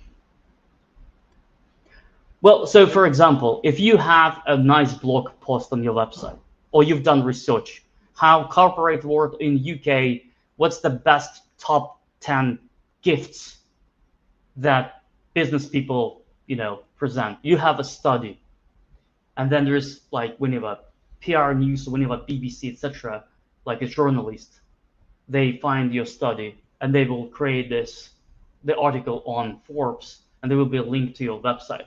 Sometimes they do this at no cost, just to produce the good content for people. So quite involved. So for instance, you could do a report on stats on top corporate gifts. Yeah. And then you put out on the PR. You hope that the time, whatever. Yeah. Write an article and link back to the article. Yeah. We should split backlinking for Google Organic with the backlinks for the PR. By the way, on the last e-commerce camp in Birmingham game, Jennifer from Color Shoes, there was an amazing talk about her PR activity. Go watch an e-commerce camp, Birmingham game, Color Shoes, Jennifer. She's doing an amazing job. So I'm going to split backlinks and PR. So the backlinks that I just mentioned, it's more for Google. People placing link to your website because they charge you for that. So if my domain, my Mage Cloud agency have DR46, and if you will be my client, I will put the key study on my website, and then your website will get a backlink from Mage Cloud agency with DR40. If your DR right now 30, my backlink will give more credits to you. Your domain authority will grow up, and potentially it can boost your other keywords, etc. Backlinking, it's like, I can tell you, it's a 1-hour discussion for backlinking itself. How many links you should buy a month? So what I'm gonna say is, don't buy 100 in 1 month and then stop. Split it, make it more like natural, right? Like we usually recommend 10, because the cost of the backlink, the average cost of the backlinks, $250. Would you say, for example, my SEO guys, their strategy is to buy 5 to 7 a month, then wait for another month to see how. I mean, if you can afford more, and then on the third month buy another 5 to 7, and so on and so on. If you can afford more in the long term, you can get more. With the only based on the math, the main authority is the key to track the backlinks. You have to keep this in mind. If they're giving you 50, but the main authority less than your current website, does not make sense. And it's also less about 50 or 5. 5 with the main authority 70 will be better than 10 with the main authority 30. You know, so that's important to be tracked as well. So if we're working with, for instance, different brands, suppliers for stock, we should be talking to them. Are we on their website? Like, do they have a list of online suppliers? Making sure we're listed there. Aside from potentially referred business, but in terms of that would be a high quality Yeah. It puts Yeah. Java Yeah. plus listed. Yeah. Yeah, all your suppliers, you can say, oh, guys, I want to give you feedback. And then, like, on the video, they put this, your feedback, and have backlinks to your website. That's all perfect. I think on SuperPayments.com, the main authority of SuperPayments is quite high. Traffic is good. And then they have a marketplace link somewhere here. So basically clicking here, and they have a list of the clients. So, for example, view of my clients in this list. So they have eventually backlink to their website from SuperPayments.com, and SuperPayments, the main authority, is huge. Obviously, it's probably less related, because, I mean, Google probably will filter this out, but that's great. I mean, having those backlinks, I can tell you some of my clients, they do a hack system. So, for example, if you're using like Nosto, Klaviyo, on all of those tools, right? You can message your account manager saying, oh, you know, guys, we're really happy with the Klaviyo. Can we do case study about us on your website? They give the case study that gives them a marketing material, they interview you, and then you get a backlink. So, yeah. How much do you think AI is reducing the effect of SEO? Oh, that's a good question. I mean, if you want to grab some food, because we can talk, I mean, do you want to grab a food and then we come back and we talk and I answer all your questions?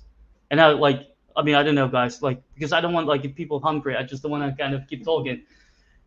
So that's like, if someone want to grab some food, I would not be afraid. So please go ahead, grab some food. I'm fine. So let me answer this. Food over here, so just kind of grab a plate, help yourself. Also, if you do want to go outside this edge, rework stuff, just grab one of us, because we've got the passes to get you in and out of the fourth floor. You can get out of the main door yourself and just get out here. Just let one of us know before we kind of chat, and we can eat at the same time. There's first of all, there's a lot of agency right now who's trying to say, oh, we're gonna be, we can optimize your website for like ChatGPT, etc. As of right now, if you will go ahead and you go to your Google Analytics, because all the clicks that on ChatGPT, for example, it would not be tracked in Google Search Console. Okay, you cannot track it. But if you go into, I mean, I'm still sharing here, yeah.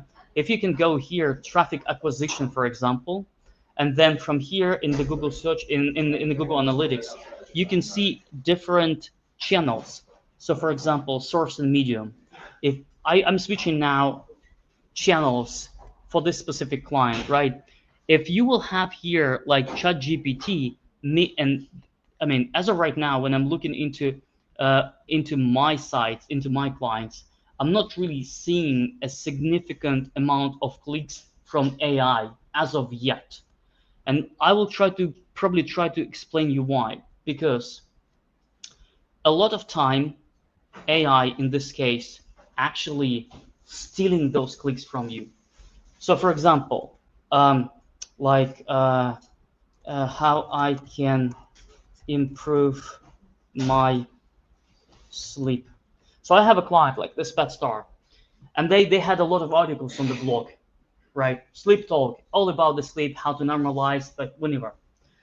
What I can see now, every single month, the amount of traffic driven by this section decreasing significantly. Why? Because this open AI overview here, presenting answers to the people, and they're not even clicking, they're reading, they're getting the answers directly, okay? So I think the question about producing more content, it's a really difficult question. You don't want to produce the content just to produce the content. You have to do it because then if people will be searching in ChatGPT for something, and they will be searching like, I'm 25 man, how can I improve? Like, it would not be just like very simple. It's just like a lot of like text here. So you have to still produce the content. You still can get traffic from ChatGPT, and you can monitor it from Google Analytics. In e-commerce, there's a partnership with ChatGPT and with Shopify. So I do believe that if you're in e-commerce business, optimizing your product feed data, product data, will be more crucial. I mean, compared to the pages that I discussed on the category pages, optimizing your product data will be really important. So I think with implementation with AI, that will be the things at the end when the people will, okay, I want to buy whenever Red, Prada, etc. And if your product eventually will show up, I think G gonna be probably talking a lot about this as well. So it's impacting in negative way when they're stealing the clicks, and also in the positive way when you just get another source of their traffic to the website. I'm not, as of right now, I don't really implement any specific strategy to rank in ChatGPT aside from what I just said. I guess the only probably most important for this, because the way how AI getting information about your website, you want to make sure that your site allow it to be crawled by all those AI bots, and sometimes they're really overloading this. Sometimes, like a lot of traffic, and I know, like I know Cloudflare start blocking this by default, all this AI stuff. So that's kind of things to watch. I highly recommend you to even speak yourself with ChatGPT and then basically get information. Hey, how I can rank my website, to be in recommendation, and will give you a lot of things. Like truly, that's happens, and definitely mentions on trustful resources probably will help, because if OpenAI, ChatGPT, whenever scanning like Forbes, etc., there was experiment by one agency. There was no website, no brand, but they just order a couple of different articles, and then without even they have the website, the mentions of the brand was in ChatGPT, right?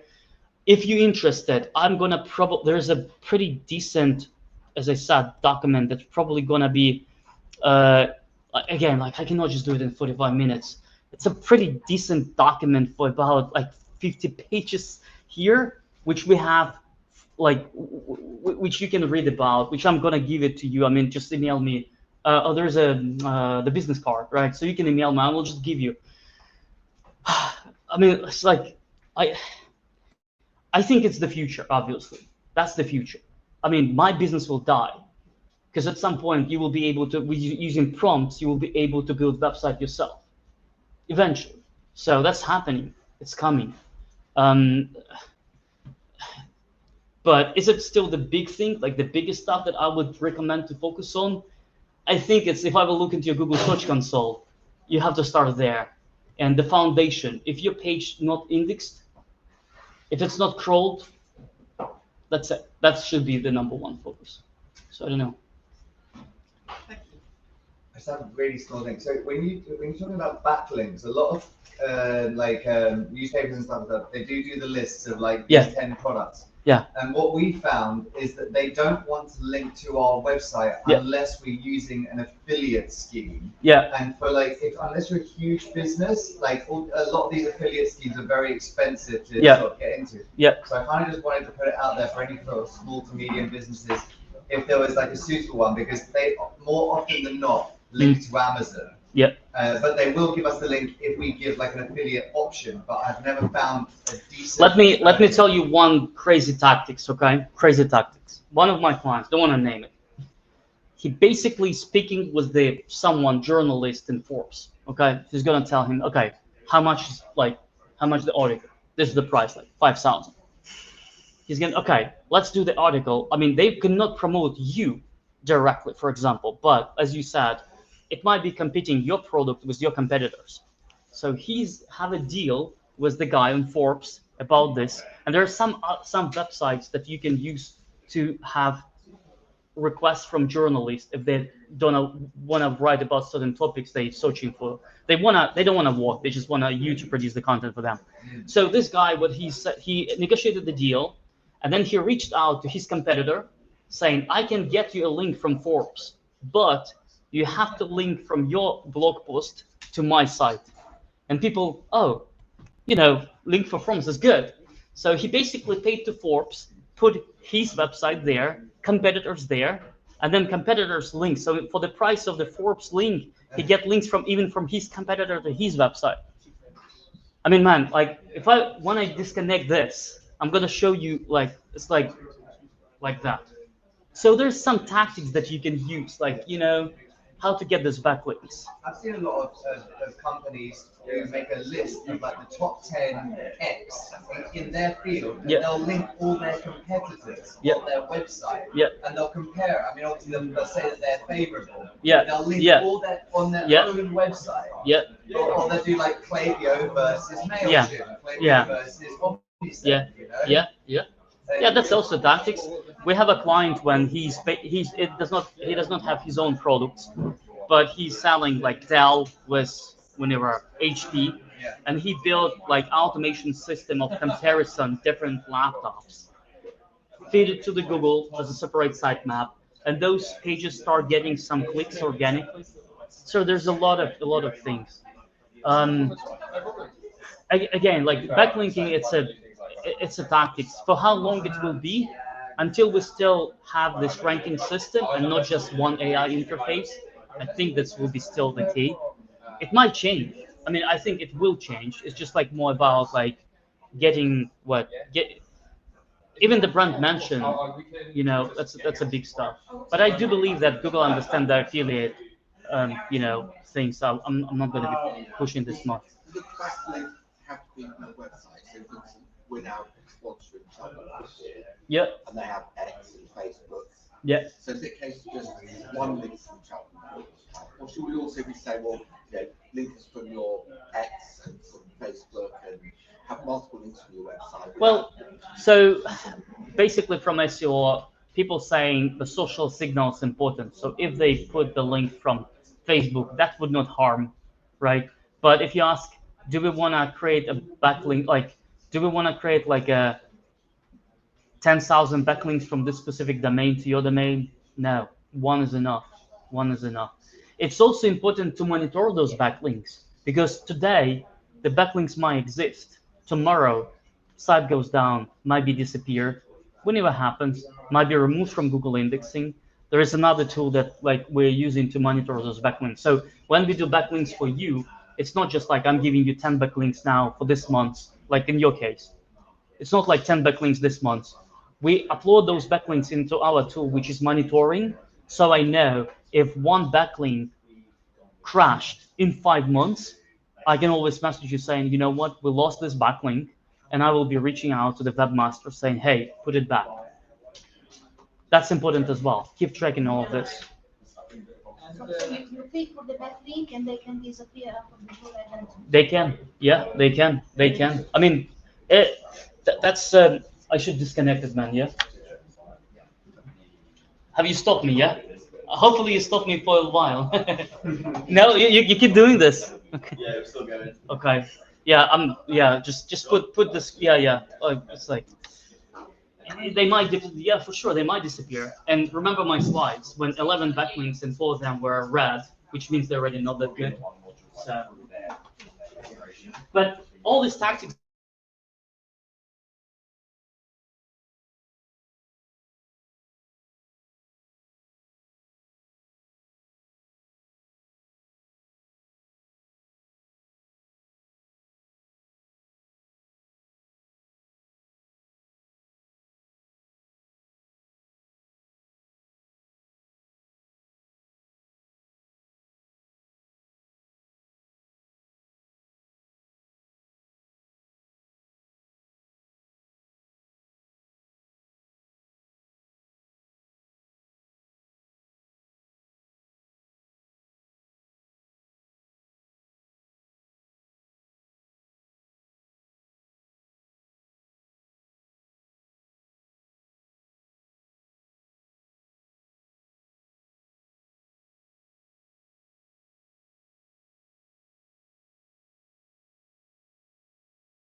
Hi guys, nice to meet you all.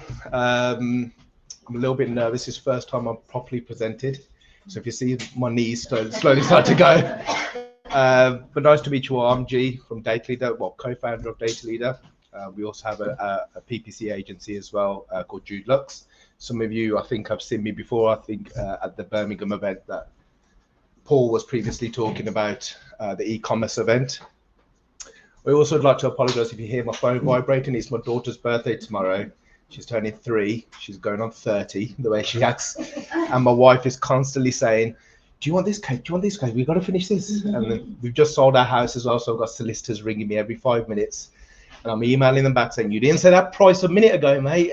So I do apologize. But yes, from Data Leader. So a bit of background. Data Leader was born from the back of a frustration that we was having from Jude Lux, and trying to grow and scale accounts profitably, net profitably as much as we possibly could.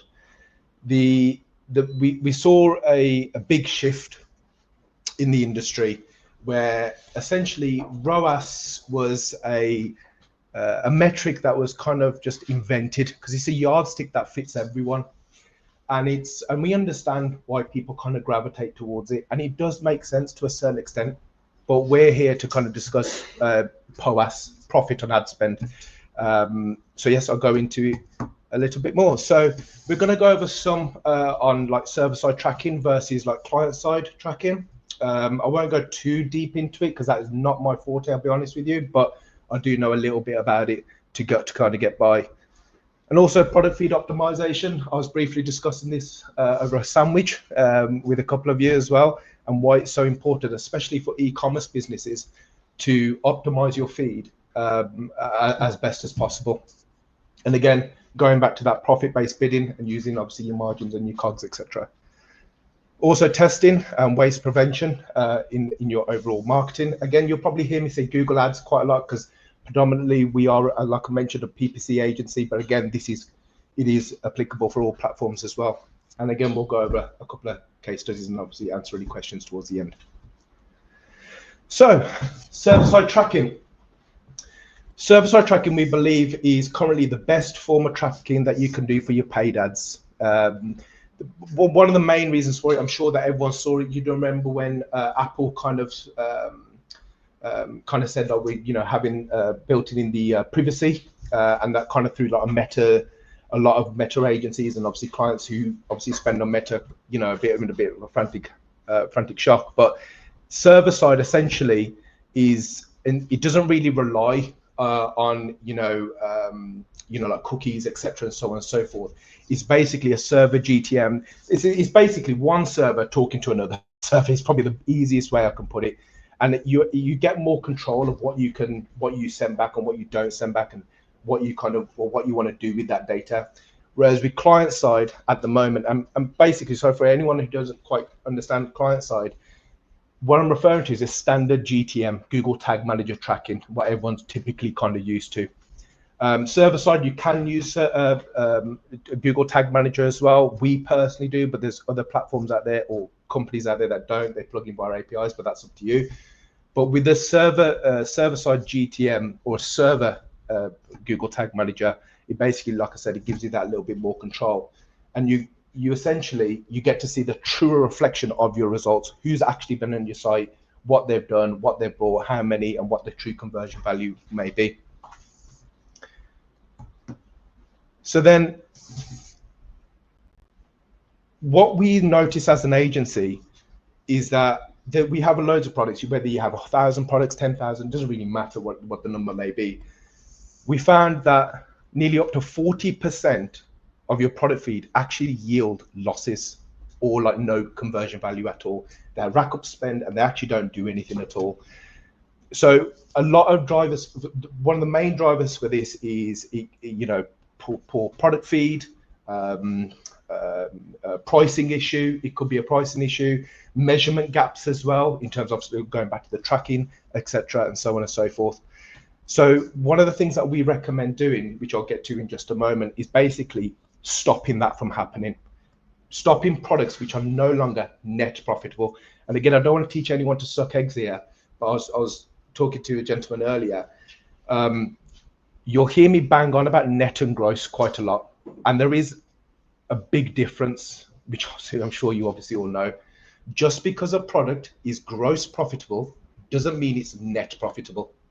And I just want everyone to understand that. The reason is because there are other providers out there, and they talk about POAS, profit, POAS and so on and so forth, profit, profit, profit. If you read their small print, they're actually talking about gross profit. We have to focus on net profit, what actually drives money in the bank. So it doesn't, to a certain extent, I don't really care if it's gross profitable. If it's not net profitable, something needs to be done about it. And the best way to look at that is either over a 30-day rolling period or a 90. You can do longer if you want to, but you obviously at that point you need to take into consideration seasonality, etc. So this is based on a 30-day loss period. So a particular client that we were working with had 17.5% of their actual feed was yielding 8,900, just shy of 8,900 pounds worth of losses. What is a loss? A loss could be, so for example, when we say losses, what we're talking about is the true cost of advertising that product, not just your spend. So if you have a particular product that you're selling, it has one conversion, for argument's sake, and you got a ROAS of whatever it may be. Your true cost of advertising isn't just your cogs and so on. It's your cogs plus your ad spend. That is your true cost. So for argument's sake, and this is all excluding VATs just so it's easier, you have a particular product and you sell it at £10. Your cogs include, which should include your obviously your cost of good for itself, labor cost, energy cost, things like that, proportionally as well. Let's just say, for argument's sake, that was £2. That means straight off the bat you have an £8 gross profit. So you essentially have to have a CPA less than £8 in order for you to make a profit, or at least break even. Let's just assume you have £1 the cost per click, and you've had 9 clicks. Okay, and that means now your true cost is £11, 9 plus 2. And I don't mean to insult anyone here. I just want so everyone understands this from my thought process. That's all. So your true cost is 11. Straight off the bat, you're losing £1 because your true cost exceeds the margin for first and foremost, and that's well, it exceeds in this case the actual price of the product, and that's how we've accumulated here 8,900, well, just shy of £8,900 worth of losses. We take all of that into consideration. So in these cases, in that kind of example I've just gave then, in theory, giving a product away for free will actually be cheaper for you. So these are the kind of things that we were facing as an agency to go, oh my God, how do we stop that from happening? And how do we help scale this business from Google Ads? And I'll touch upon this in just a moment, but well, a little bit later on, but we use stop loss. As far as we're aware, we're the only company on the planet to do this. We better be, because I've just made a big claim there. So I'll get on in just a moment, but essentially for that same particular client, when we first took over, 8,900, we're just shy of £8,900 worth of losses, as you can see there. In the next 30 days, reduced down to a 311, like that, using stop loss. And basically, what it essentially does is stop loss will automatically pause a product which is no longer net profitable. So, like I said, in that instance, £9 cost per click, etc., or £9 in clicks, etc., that product is no longer profitable. Pause. If it's not, or if it's about to go basically above that £8 threshold, it'll pause it. And the reason for that is because, one, what's the point for a starter? And two, essentially, if you continue to show that product, which Google will be happy to crack on with that, because essentially, with the greatest respect to Google, I know I'll make my living from them. You don't want to be funding their Christmas party. Is essentially what we kind of say. So we need to stop that from happening, and we need to identify where this issue is. Because if you do this, and you might say, well, it's seasonality, or people don't buy Crocs at this time of year, and all this, whatever it may be. The issue is, if you don't identify those problems straight away, then you can't scale the account, because essentially you just kind of keep hemorrhaging money on all these products. And ultimately, the bigger the feed, generally speaking, bigger the wastage, because you have more products. This is a very poor screenshot, but this is some of the stuff that we do in Data Leader. Unfortunately, I can't show because we don't have a proper demo account at the moment, so I do apologize. So I took a few screenshots and I had to change a few things, obviously, to hide the identity.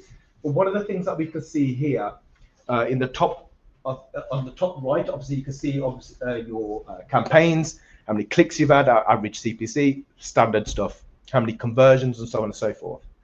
So another thing to keep in mind in Google Ads, especially Google Ads, is you have conversions, and you have conversions by conversion time or conversion date. It's the same thing. You also have conversion value, and you have conversion value by conversion time. You want to be measuring the by time, because that measures when the actual purchase event took place. So the normal conversions, or the normal conversion value, measures when the click event took place. But what we can see here is now we can start to see, you know, the ROAS by time, how many clicks to conversions, RPC, so revenue per click. This is all broken down, by the way, per campaign at the moment. We can see the ACoS, the average order values. We can see the gross profit, net profit. And then what you can start to see over here, so start from there over here, you can start to see the projected costs. And this is where what massively helped us, as well as all the other things I've just mentioned a moment ago. But this what massively helped us for our agency when we're scaling accounts. I'm sure people have come across here when you're doing your own ad accounts and you're like, oh, I don't know where to spend the money. I know we need to grow. I want to keep scaling, but I don't know where to put it. Do I put it in this campaign? Do I put it in that campaign? And then you might put it in one campaign and see results decline. You might put another one and see incline. But holistically, you kind of look at them. You're trying to work it all out. So we wanted to make that as simple as possible. So from the standard stuff that when you log into a Google Ads account, you see, you know, clicks, conversions, you know, conversion rate, whatever it may be, that's the standard stuff. And that's telling you what has happened. We want to try and go, well, what could happen? What is this campaign projected to do? And that's when we have labels such as projected monthly cost, which you can see, I think it's on this one over here, projected conversions, projected revenue, projected conversions by time, revenue by time, and then obviously you've got your net profit as well by time. Sorry, net profit, projected net profit. So when we was looking at this kind of data and we was deciding, hey, you know, Mr. or Mrs. Client, we think you should scale. Okay, then, you know, the client will come back and say, why do you think that, and where would you put the money? Well, we want to put it in this particular campaign. We want to put an extra £500, £5 grand, or whatever it may be, because based on X, Y, Z. So we can see here that this particular campaign is projected net profit towards the end for the latter part of this month is at 20 grand, whereas the second campaign might be only 5 grand, and so on and so forth. But then you have to work out what the POAS could be, etc. And that's very, very straightforward. But essentially, this gives you now a deeper dive in to go, where shall I put my money? And then you can look at this and go, that's where I'm putting my money, because it's projected to make more net profit. And currently, this campaign is making more net profit than this campaign, and so on and so forth. And any particular campaign that's not yielding as much net profit, or it's not projected as much, or whatever, so on and so forth, you could start to either scale them back if you want to, not add additional budget into it, and so on and so forth. But it gives you that more granular detail. So now you can confidently go, I'm putting £500 extra into this campaign because of this, and this. I'm sure that a lot of people may have come across agencies, or when you look doing it yourself, you're kind of thinking, I'm not sure where to put my money, and you're kind of hitting and hoping a little bit. And don't get me wrong, we've all been there as agencies as well. So, you know, any agency person or specialist will be a liar to say that they've never tried that before, because ultimately, you know, that's all we had to go off, if I'm honest with you. And don't get me wrong, I'm not saying that this is the elixir of life, but this just gives you that little bit of an edge to go, okay, I'm putting it here because this. It gives you that better answer, that's all. And then, of course, we've then got feed rules. So this is very important. So I think I was mentioning it again earlier. It's all within Data Leader at the moment. So you can add feed rules. So you can say, right, if a particular product has a POAS greater than 3 and has more than 10 conversions, for example, add this label to it. But you can also say on the flip side, you can see this bottom on the stragglers, if the POAS is less than 1 and it has more than 50 clicks, for example, I want you to add a different label to it, and I want that label to say stragglers. So when you're then segmenting into Google Ads, you know which ones are the high profit ones and the ones that are actually driving conversions and driving profit. And then you can also segment out by the ones that are just hemorrhaging money, ultimately. You can have an endless, almost an endless possibility in feed rules. Like the list kind of goes on. If I was to put them on here, we'll still be here next week, if I'm honest with you. So I kind of shortened it down to do. But again, you can say POAS greater than 3, conversions more than 50, and the brand has to be Adidas, for argument's sake, or the true cost is less than 10. The list kind of goes on. But what this allows you to do, you can then feed this back into your feed, and then that will naturally feed back into Google Ads. It's as simple as that. Then you can start segmenting out your campaigns significantly better, and you can start allocating budgets significantly more clearly, because you know in this campaign A, for argument's sake, all the products in here are the high POAS products, all the ones in here are the low the low POAS products, or the ones that are just hemorrhaging money. And then that brings me on to the product feed optimization. It is very, very, very important. I cannot stress this enough. This is hands down one of the most important things that you can do for your feed. Product feed optimization. So a lot of companies out there, I won't name them, but there are some really, really great agencies out there. Great companies out there that do product feed optimization, but they talk about titles, descriptions, obviously image links, obviously make sure your images are clear, GTINs, etc. Now they are very, very important, 100% they are. But Google Merchant Center is actually the one that learns your products. It ain't Google Ads. It's Google Merchant Center. And Google Merchant Center looks to all those different attributes I just mentioned, accounts to about 70% of its learnings. The other 30% comes from other stuff. Product highlights, product details, highlighted features 1, 2, 3, and 4, feature descriptions, themes, headlines. Headlines is different to titles, by the way, just as an FYI. The list honestly goes on and on and on. Now, I'm not saying if you add these other features in, all of a sudden you're going to get 1,000 conversions tomorrow or anything like that. But what it does is, if you have a better quality feed, you're more likely to show up for better quality searches, which are more likely to lead to better clicks, better conversion, and so on and so on and so on. The kind of list kind of goes on. So one of the things that, again, that was a challenge that we faced at Jude Lux is optimizing that feed efficiently as possible, because it does take a lot of time. Generally speaking, if a product has approximately if a catalog has approximately about 500 products, it can take, if you really sat down, I mean, really, really optimized it, just with all the attributes I just mentioned, left undisturbed, it will approximately take about a day to do. About a day. Data Leader will do it in about 2.5 minutes. Just that quick, like that. Obviously utilizing AI, right? We haven't got someone really, really fast to optimize it all, right?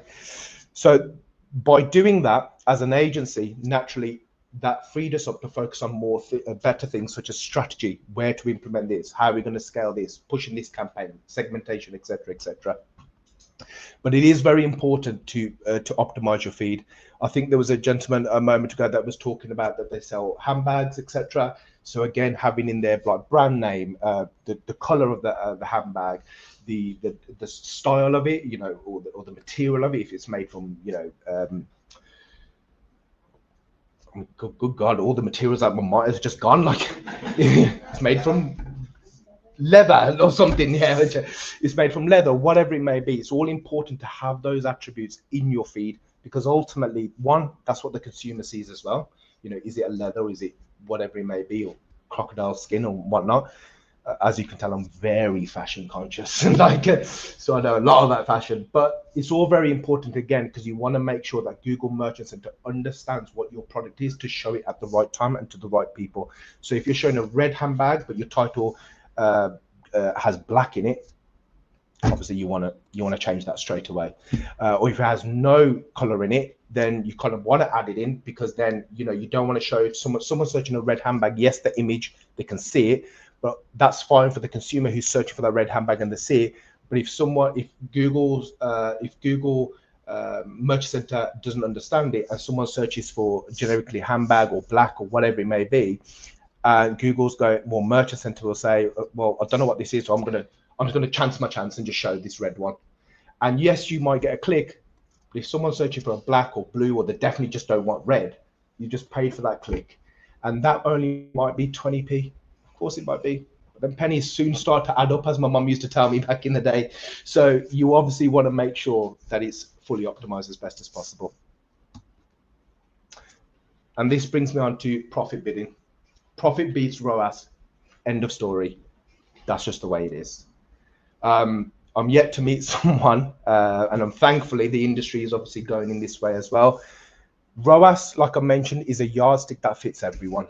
That's why Amazon bang on about it. That's why Meta bang on about it. Why Google harp on about it, and the list kind of goes on. Now, what you should be doing is sending back gross profit data back into your ads platform. So again, I'm just going to speak from a Google Ads point of view. By sending back your gross profit that you've generated back into Google Ads, you can do POAS-based bidding. So let's just say you have campaigns at the moment, and your target ROAS is 500% for whatever reason, right? It's 500%. What you're telling Google is go get me revenue, and I want 5 times my money back. Just if that's what it's essentially doing, is it's not taking into consideration going, well, you've gone out and got me 500% of my money back. That's fantastic. That's great. I want to keep scaling. But ultimately, on that sale, you've got to pay obviously VAT if applicable. Obviously, you still got to pay shipping to you before you get that product, before the customer buys it and sends it to them. Obviously, you've got labor, energy, and so on and so on and so forth. The list kind of goes on.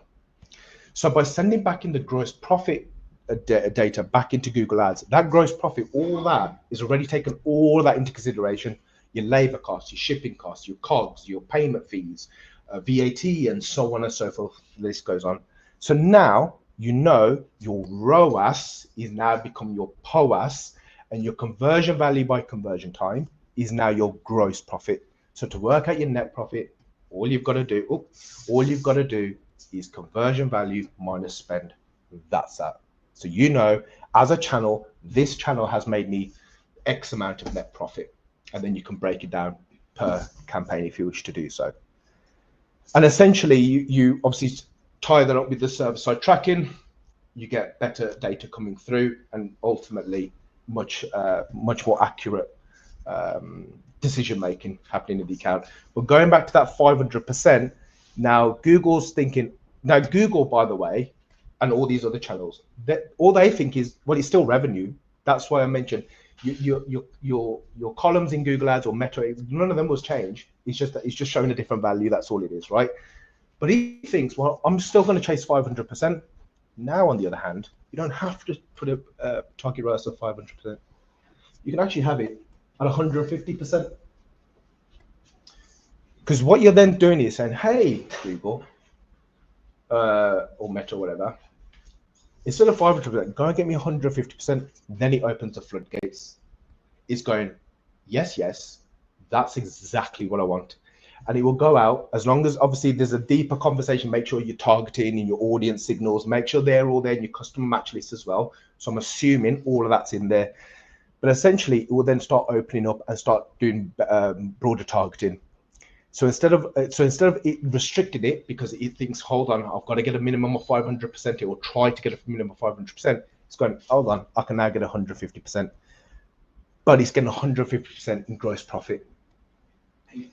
So can you actually target directly Emacs to look at POAS rather than ROAS? I thought you couldn't.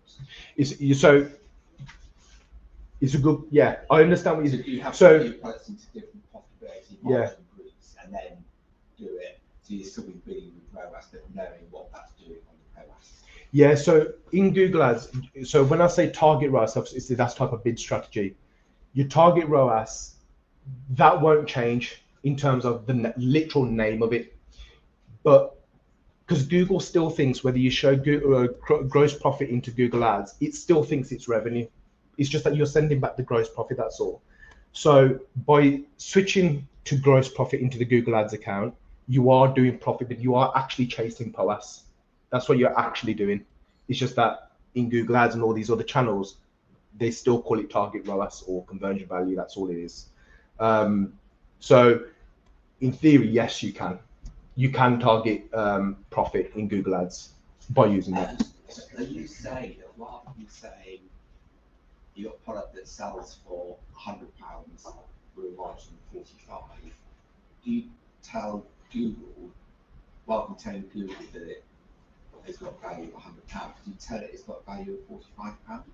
No, so what you're doing is, so in the server side, so when you're setting it all up, essentially you have a purchase event.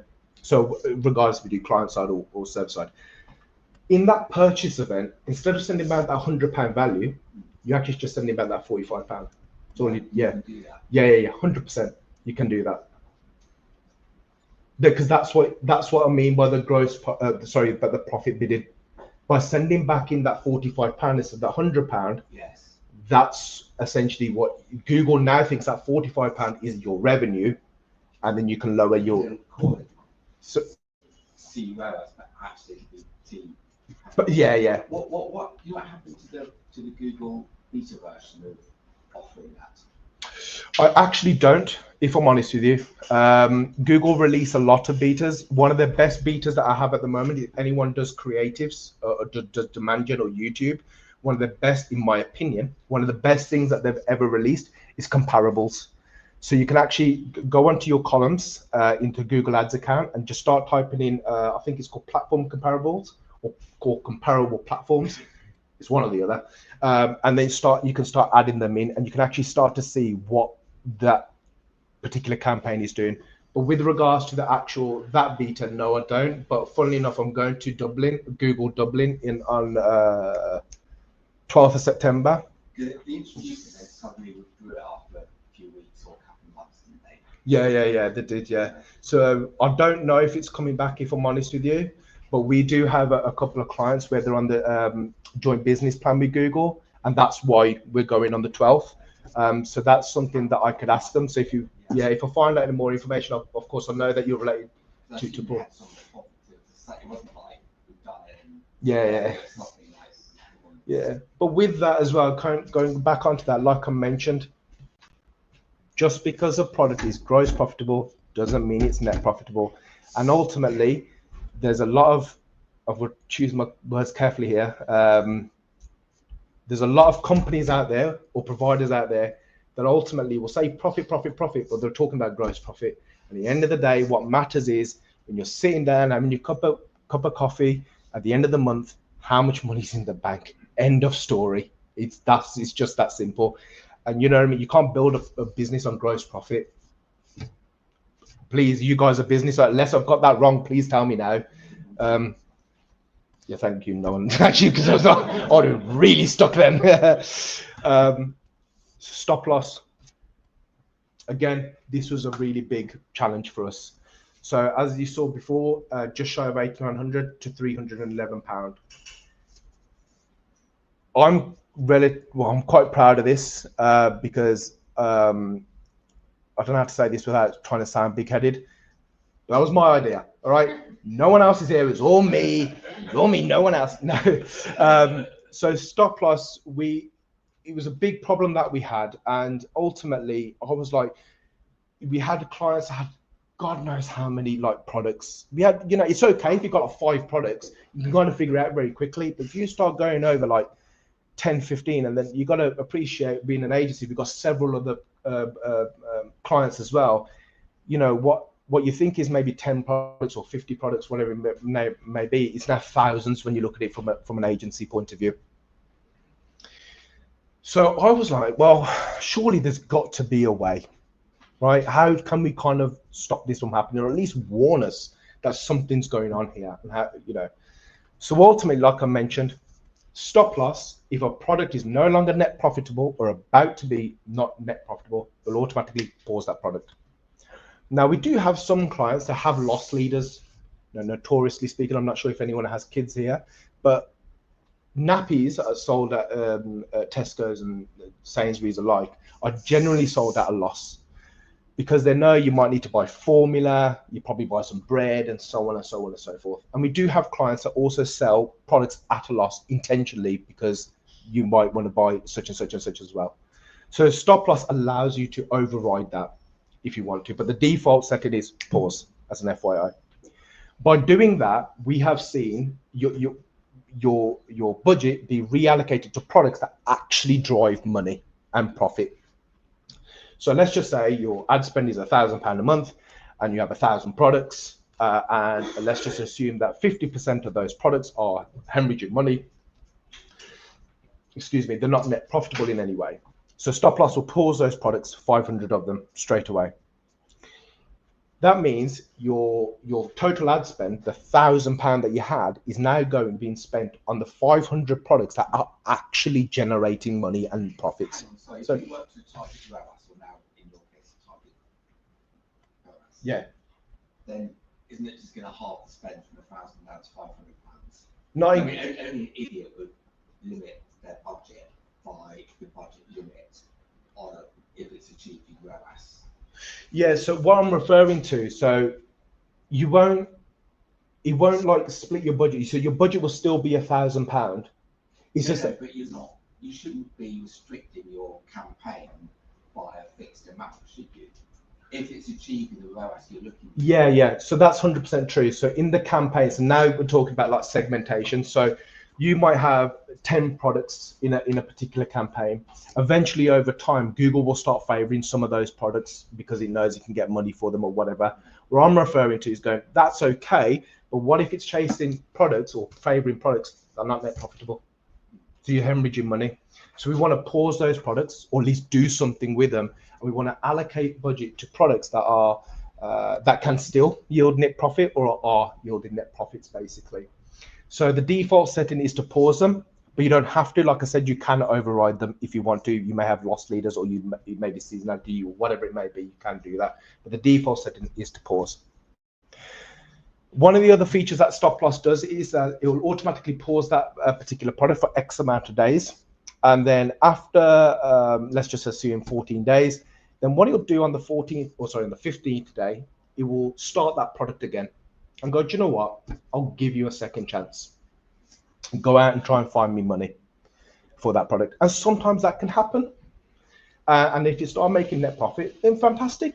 Off you go. You don't need to be paused again. But if it does start to then lose money again, back into pause. And that's that. This refreshes every first of the month as an FYI. So it takes into consideration, obviously, your seasonality. You know, if you're selling ski shoes in the middle of August, chances are you're probably not going to make that much money from compared to when you start selling them in Q4. And then A/B testing. So again, I was like, this is not enough for me, because we started seeing a pattern. Usually, generally speaking, if you take seasonality out of it, the same products would just keep on getting paused eventually for certain clients. So I was like, well, why is this? Now, the possibilities could be absolutely endless here. Why is it being paused? Could be down to price, could be down to landing page, could be down to this, it could be down to that.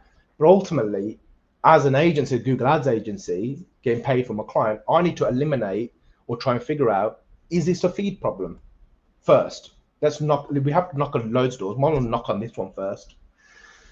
So what Data Leader does is, it will look at the last 90 days, and if a particular product is no longer generating net profit in the last 90 days, it will automatically duplicate that product, re-optimize it, plug it back into Google Merchant Center as a primary feed, because you'll have to. And then what you can then do in your Google Ads account is segment out that campaign. So segment out those products into a separate campaign, and you can actually start to see if those new optimized versions of those original products are actually yielding money for you now. And what we find in some cases is that it is because of the feed. Actually, it wasn't as good. You know, so we then take those learnings from that particular, the new product, and then put it back into the control to see how we get on. And then this is just an example of what it will do. So this is the label that it will add, DL_AB test. And then what you can do is obviously click on the results to view the kind of differences. If it's still not yielding profit for whatever reason, and we can still see, again, you know, you'll have to view the results, but you can have a look at how many clicks it's had, how many impressions it's had. There's a bit of a bigger conversation for that, but you can then start to go, okay, well, we're still getting the same amount of traffic, if not in some cases more, but we're still not profitable on it, or we're still not getting enough conversions, or it might not be enough conversion value, whatever it may be. So that opens up, obviously, could it be to do with the price? Could it be to do with the CRO and so on and so forth? But the point of it is going, okay, well, we've knocked on the feed door, so to say, and we know that's not the issue, or that is the issue, whatever. So you can kind of work it out from there.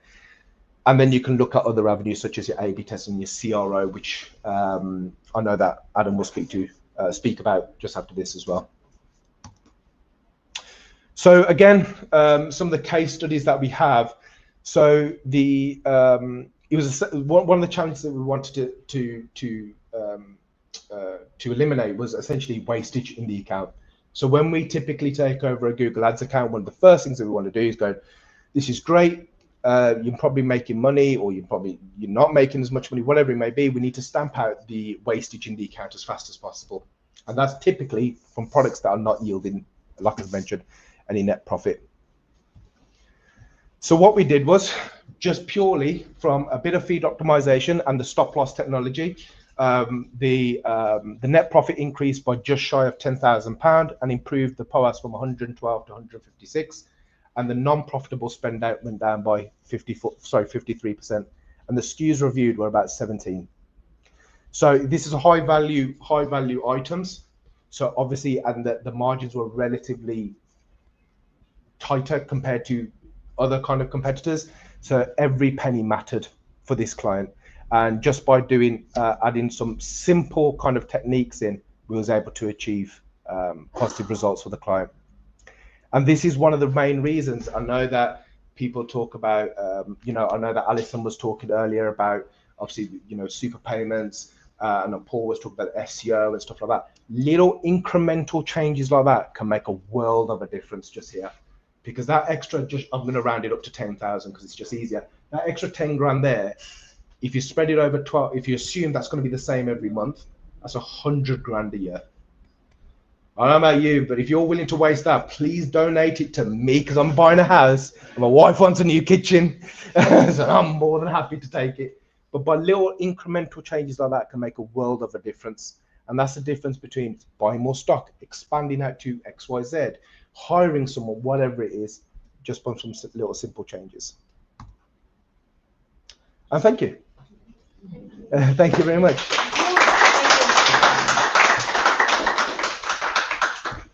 I know I've rambled on quite a lot. Is there any questions or queries or anything like that? Brilliant. Thank you very much. But if you do come up with any, feel free to reach out anytime. And yeah, thank you very much, guys. Cheers. Cheers. Yeah, so we'll take like 10 minutes or so, and then we'll go coffee and we'll crack on to the last one. Thank you. Thank you. Cheers. Oh, thank you.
Oh, fine, thank you, mate. Yeah, thank you.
Yeah, mate. I think all the good stuff out for you.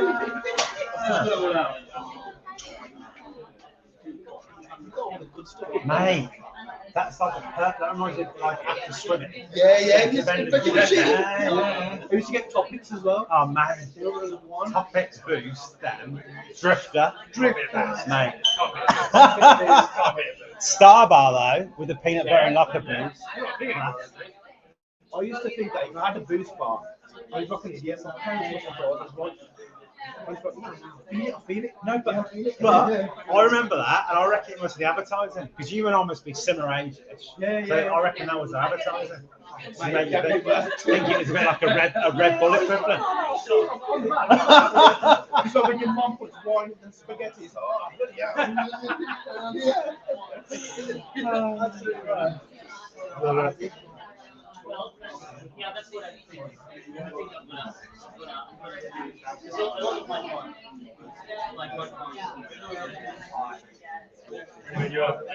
You sorry? Ready?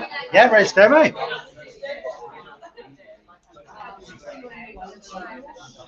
Sorry, guys. Sorry, guys.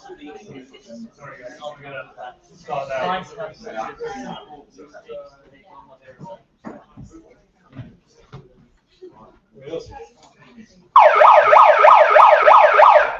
Hi everyone. That wake you all up? Good. So before I get started today, I've had a really good day today, but the last time I came to London, not quite so good. And I went to this conference about internationalization of e-commerce, and as exciting as it sounds, it actually was. And we get to about 3 o'clock at this conference, and one of the ladies with us utters the one word you want to hear at a conference, and that's pub. So we toddled down the road anyway, going by this nice warm pint of Peroni for £7.50, which obviously pleased me endlessly. But during the day, I've met this guy called Dave, and you always get a Dave at an event. And realistically, like this person, they can be a little bit jarring. And Dave actually got a special mention in my branded notebook from this event because he was a bit of a knob. And the reason he's a bit of a knob is because when I first actually got introduced to him and he held out his hand, he says this to me after I say, so I'm Adam, I'm the co-founder of a CRO agency. And Dave literally looks at me like this and says, oh, yeah, all that CRO button changing stuff. Yeah, that's a good way to make a few quid. And I'm like, yeah, Dave, that's exactly what I do. And obviously he gets a slap on the back from all the lads in the pub. And I'm like, yeah, that's me. That's basically me sorting out buttons all day. Yeah, that is what I get paid to do. So with that, I get pretty angry. I tell Dave to piss off. I punch him. I then get bunned off in the police car. And then, yes, some of that was made up. Okay, so obviously I don't drink Peroni.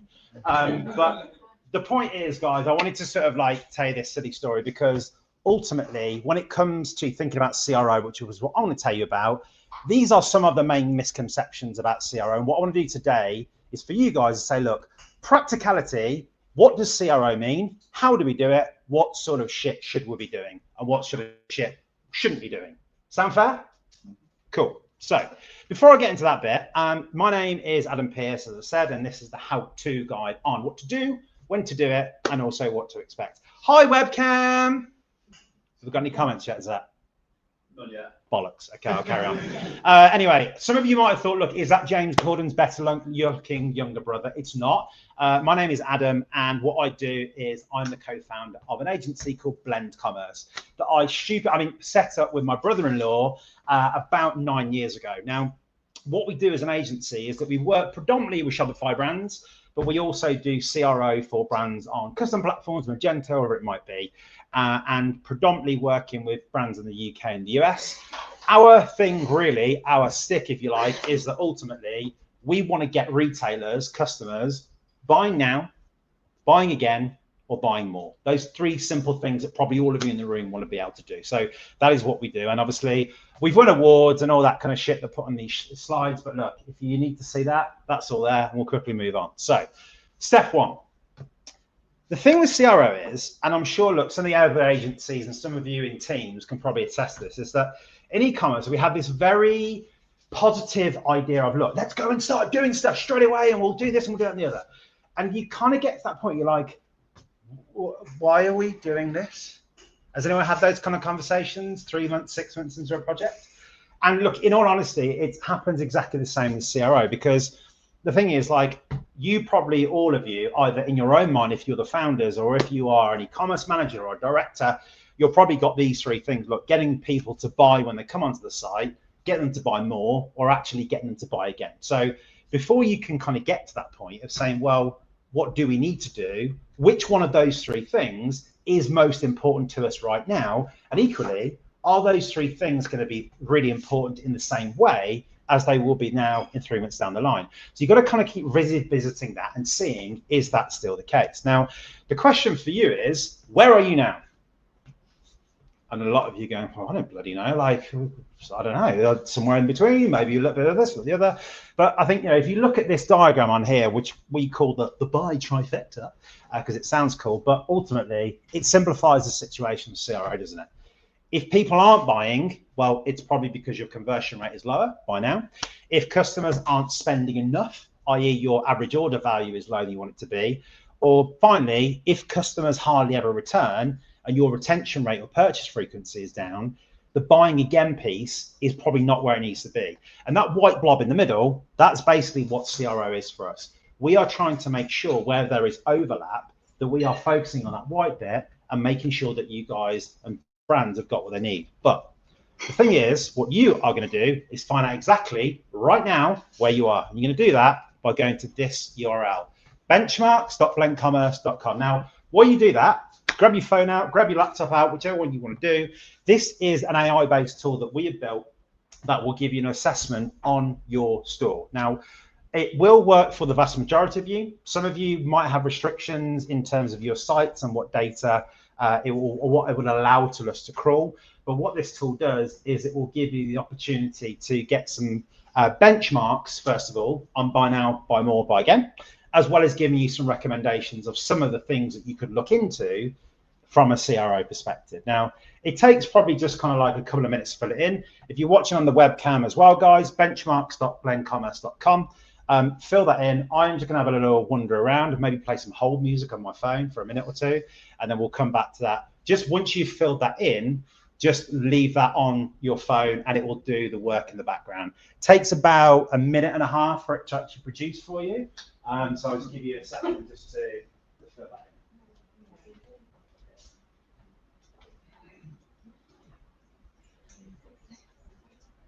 in.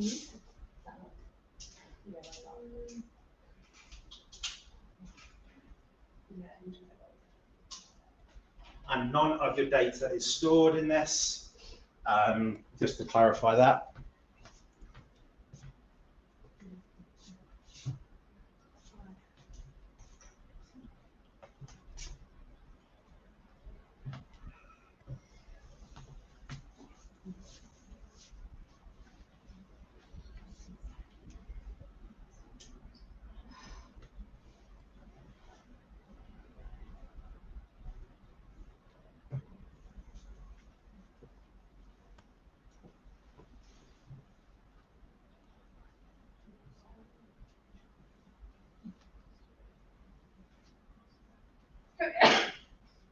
Bless you.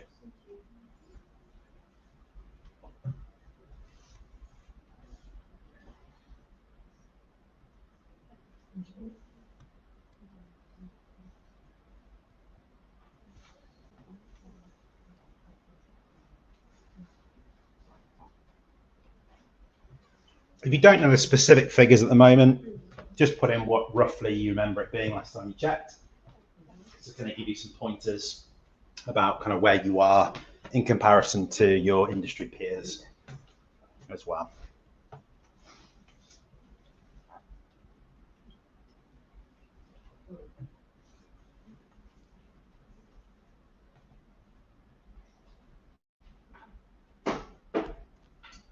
Seems like we overloaded the tool, man.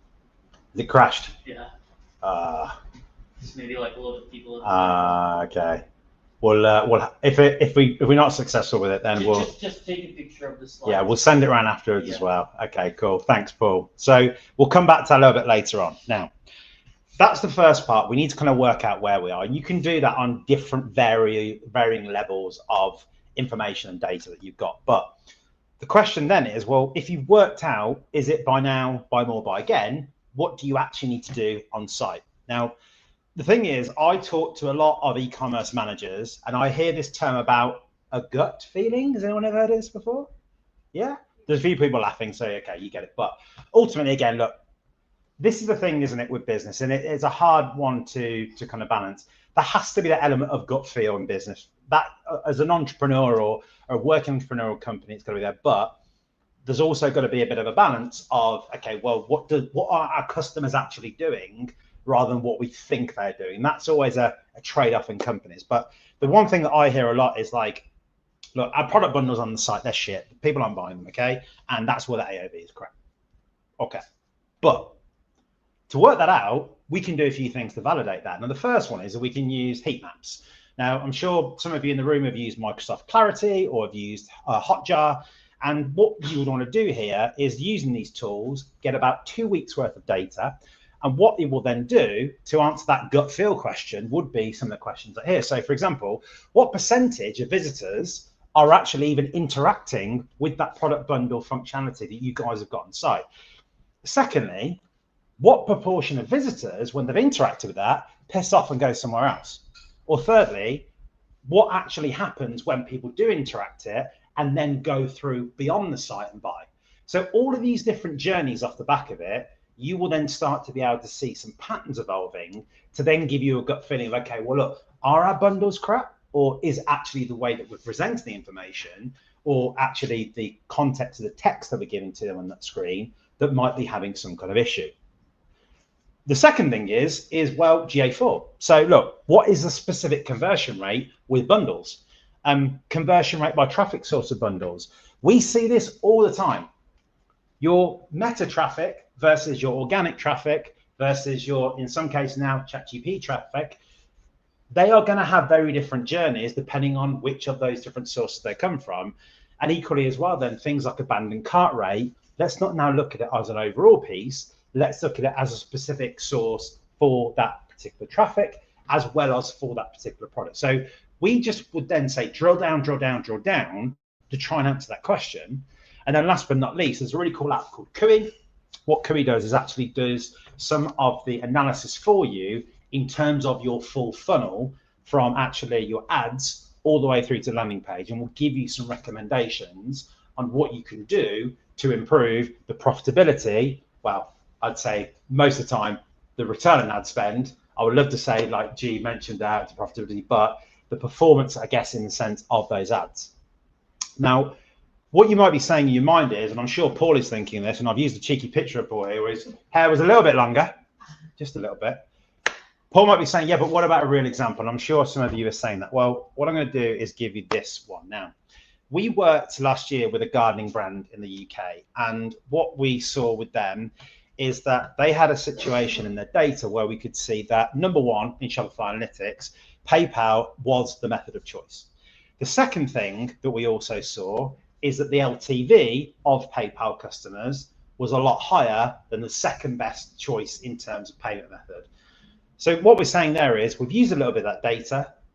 Off the back of that, then, all we're going to do very simply is replace those credit card logos with the PayPal. Fairly simple stuff. Off the back of it, 16% increase in conversion rate. So a lot of the time as CRO, the things that we're doing technically, developer-wise, not really that technical. It's more the fact that time needs to be spent on digging down into data to be able to then work out what it is that you need to do. Now, was anyone able to get a result from that link that I sent earlier on or no? Or just, you were, okay.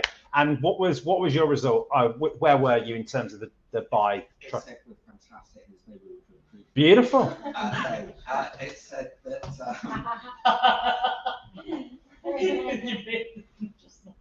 I don't know my conversion rate. I'm putting 3.15. It's yep. The average is 3.85, but it could be without 3.85. I don't know. Yeah.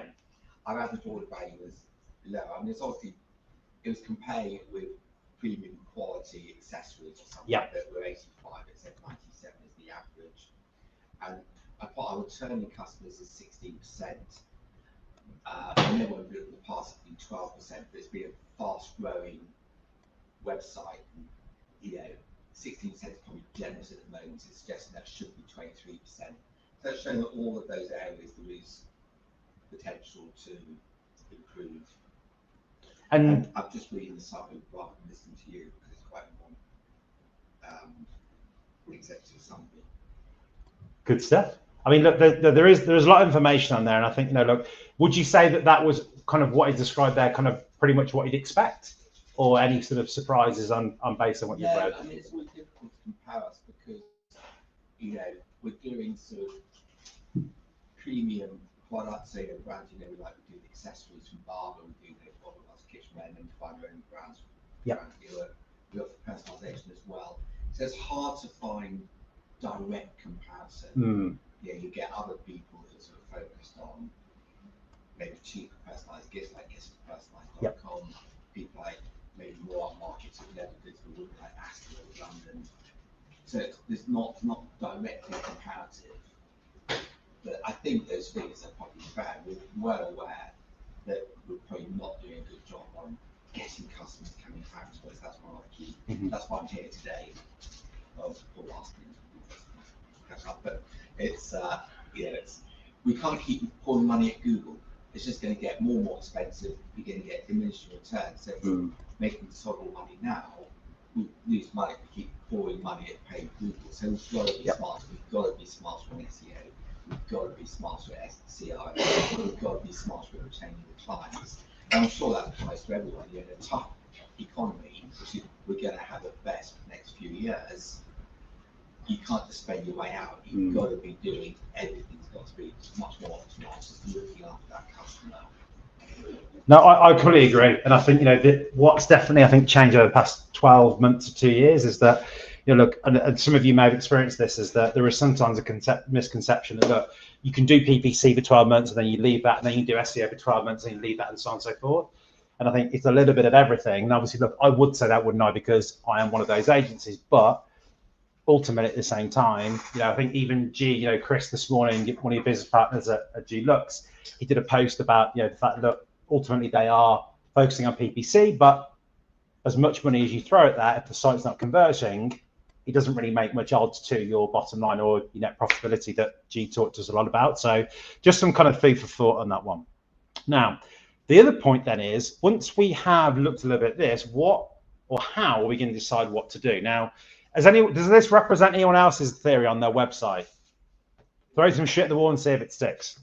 I've seen it plenty of times, and I have actually signed a new client this week who uses the exact phrase with me: we have been throwing shit at the wall for far too long. And the point is, I do not want you to do that. So how the hell do you avoid it? Now, what I would recommend is, and if you connect with me on LinkedIn, I will send you the sheet on how to do this. We use something called PEPT. Now, if you imagine, if we're looking at a site, we look at Google Analytics, we look at your data from Magento or Shopify, whatever it might be, and we look at Hotjar. Off the back of that, we will then have some hunches off the back of what we've seen, and we can validate that with different bits of data. So we might have, for example, 100 recommendations for a store. Jesus, we haven't got time to do all that. No. So what we've got to do is we need to prioritize those things, and we do that with this thing called PEPT. So proof, in the sense of, look, what evidence have we got that this thing actually works? How many times have we done it before with other clients, or how many times have we done something similar internally in the business to give it a score out of 5 that would make it stronger or weaker in terms of P? Ease, in terms of, look, okay, level of complexity. Is this something that's going to be really tough to do? Are we going to need to bring in external help to do it? And then in terms of cost, well, cost in terms of time, but also, do we need apps for this? Do we need external providers? There is always going to be an element you need to think about with that. And then time, obviously, in terms of how long it takes to implement it and get it ready. But importantly, impact, what will the actual uplift be?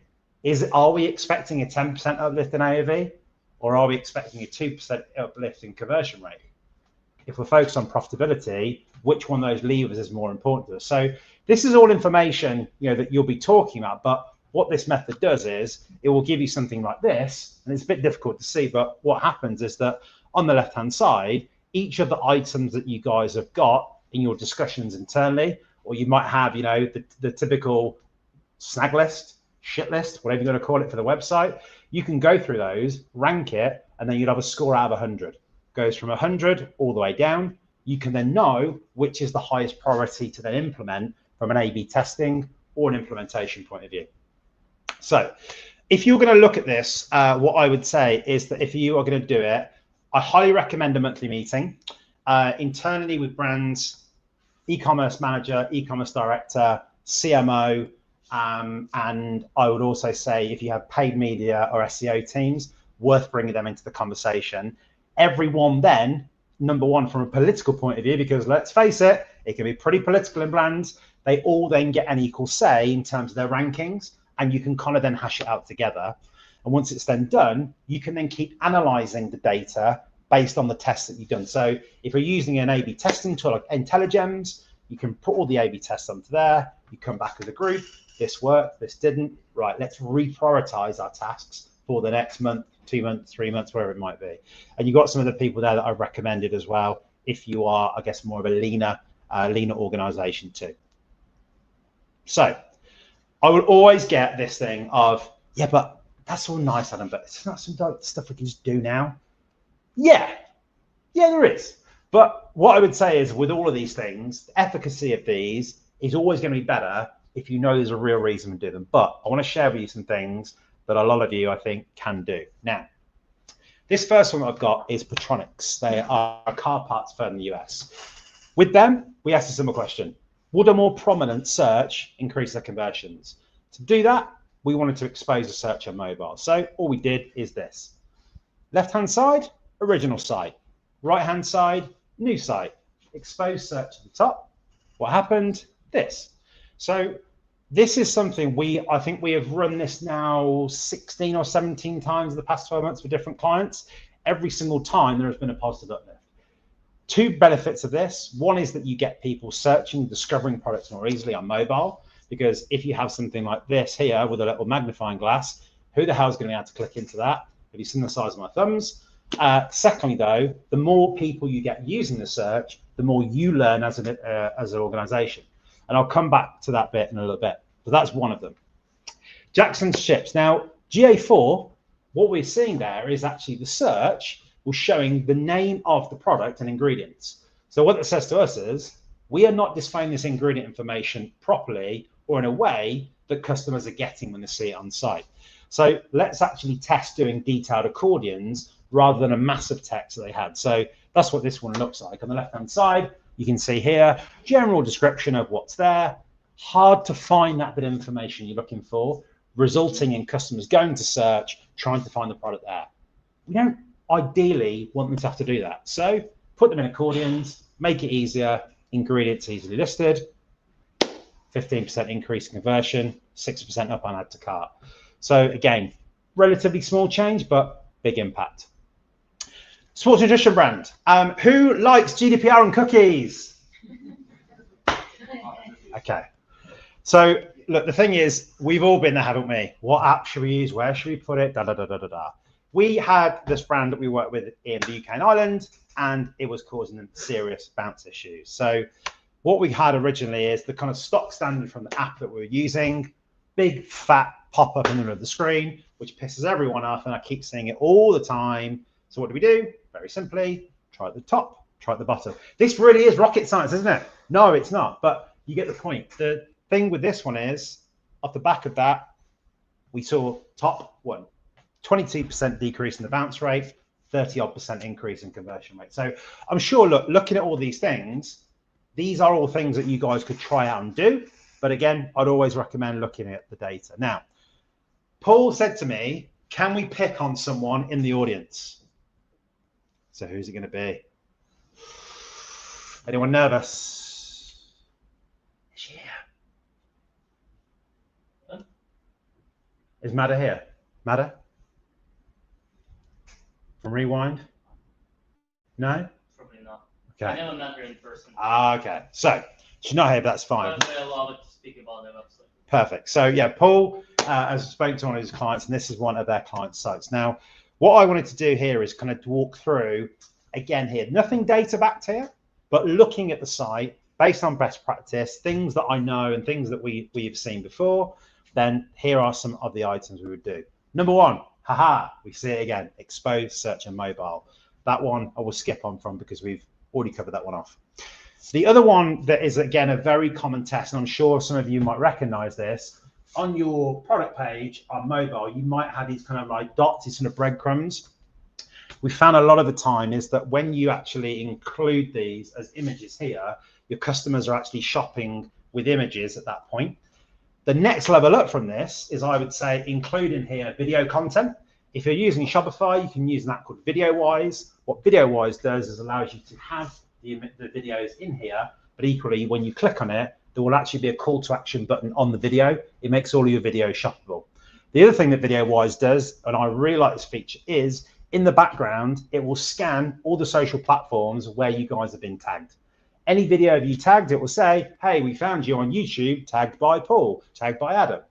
You can then select that video, and you can then have that video on your site in a different section, wherever it might be. So social proof, trust indicators, your own content influencers, VideoWise is a great tool to use alongside that. Surface key proposition information above the fold. So what do we mean by that? What we mean is, ultimately, if you are scrolling on a mobile site, we need more information higher up. Now, with Madda's site here, what we can see is that, look, you have to go quite a long, deep scroll, 2.5 scrolls, to get to the key product information. That image is taking up a lot of the visual real estate in terms of there, probably sort of more than 50%. We would want to shift everything up to make sure that people are actually seeing the right information they need. So that's another one, again, that you would be able to validate with those heat map recordings. A little bit more here about making the add to cart button prominent, and as well also some stuff on the urgency side of things. So urgency and scarcity is always one I think that kind of freaks people out a little bit, because it can feel a little bit spammy, can feel a little bit cheap.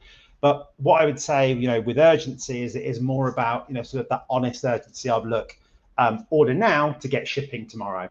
Or, you know, if you have stock levels and, you know, having true reflections of your stock levels, showing those on certain products. If you know you have products that are, you know, in demand and actually you don't have a whole lot of stock of them, tell them there are 3 left. There are things like that you can do rather than kind of, you know, having the pop-up saying, Dave in Upton Snodsbury just bought this one. You know, okay, I know, look, I'm sorry if you've got it on your site. I don't like them. I don't think they work, but hey, that's my opinion. However, moving on. Guarantees. Now, this, do you know what? This drives me mad, right? Brands have great guarantees, have great trust indicators, have great case studies, all that stuff. But on the product page, where are they? They're not there. You're still expecting some people, and I'm saying you, it sounds a bit aggressive, sorry, but some people are still leaving those elsewhere on the site. Your homepage, frankly, most of your customers, especially those coming from Meta, probably don't give a shit about your homepage. They're never going to go to it. They're going to look at your product page and they're going to be evaluating you, doing their due diligence on you based on what's on your product page. Bring that in. It can be a small icon. It can be a small piece of text, like you've got here, just below. Showing that information very quickly, get them to validate, okay, this is a trustworthy company. Yes, I do want to buy from these guys. The other ones that we've got in here is sticky add to cart button on mobile. Pretty simple one to implement. But all this means, again, is that any point when they are scrolling through your page or through your site on mobile, that add to cart button is literally only a thumb move away. They don't have to scroll back up, scroll back down. You're making it easier. In terms of experience, it's easier to shop. And then the other one as well is the expand your related products section. I think, you know, with related products, there are some great tools there and there are some really bad tools there. You've probably all seen it yourself. You know, has anyone ever bought anything from Wayfair, a kind of homewares company? I don't know if anyone's ever shopped with them. You know, I get emails. I bought a rug from them about 3 years ago.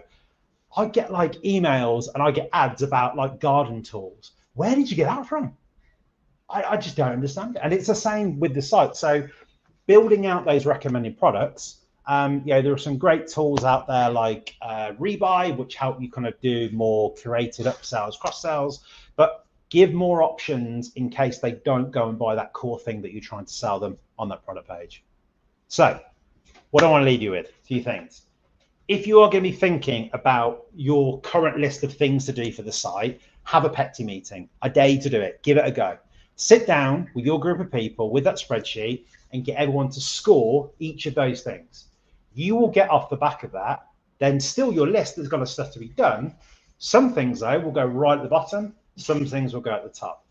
That hopefully then will give you an ability to get more of this stuff done rather than it just kind of sitting there and growing and growing and growing and growing to the point that you go, how do we even manage this? So that's the one thing that I definitely want to leave you with. If you would like me to send you a copy of the PETI spreadsheet that we use at my agency, I'd be more than happy to send that to you. I think the slides are going out afterwards, and I will also resend around that link that I said before. You know, look, AI is a wonderful thing, but as we saw today, it don't always work just yet. And I've got a few of the cool AI tools that I can share with you that we've built internally. So, does anyone ask me anything at all? Cheers. Okay, I'm gonna move this around. G, go for it. Yeah, so you was on the product pages, you were talking about video wise, adding the videos and stuff. Yeah. That's brilliant. And 100% agree. One of our clients added a video and they also added like a 3D. Like a render, yeah. Yeah. Now I don't know the stats behind it or anything like that, and I'm not sure if you have any, but could that also play a big part, especially if you're selling high ticket items like a table or a sofa or anything like that? Because from my point of view, as in me personally, and I might sound silly, I'm more likely to look at a video or a 3D image because I can see it all, if that makes sense. But do you notice that when people add that, or when merchants add those kind of features in, that there's naturally just for fun, literally just like to do nothing else, but generally we see a lot of lifting. Yeah, so with video, the shuffle videos with video wise, they convert at sort of like 25 to 27% when they are viewed. They're incredible. The other one that still converts very highly are on-site quizzes we see. Tools like Octane AI, so like product finders, find your perfect meal kit, all that kind of stuff. The nice thing with some things like that as well is that not only do you convert them, you've got much better zero-party data on them. So like if I fill a quiz in, you know that I like chili, you know that I've got a family of 2, you know that I'm trying to lose weight. All of your email marketing to me is all personalized. So yeah, stats from our side and stats from VideoWise is that you use those, conversion rate, and also as our AOV tends to be higher because, like you say, you're just giving people more of a feeling, closer to being in the store as possible. Other tools that are kind of coming in, the try-on type tools. So there is one called Vibe Shopper that's coming out. You can on an apparel site, if you've got a clothing site, you can upload a picture yourself. You can create a wish list of all your items maybe that you want to have to wear for an event. And then once that's done, it will show an image of you dressed in all of those. Is it quite as good as it needs to be yet? Probably not. But 6 months time, I think that will definitely get there. So yeah, thanks, G. Thanks for your question. Paul. Yeah, just want to comment out. So Mother just texted me on WhatsApp. Hi, Paul. Just let you know I was able to make it in person today. However, I'm pushing the live stream. Thank you, Adam, for using Rewind as a sample. Good stuff. So if you don't mind, like anything, like links, etc. Yep. Feel free to edit the presentation. Yeah, sure. Missing, send me over because it will be also on the Ecommerce campsite.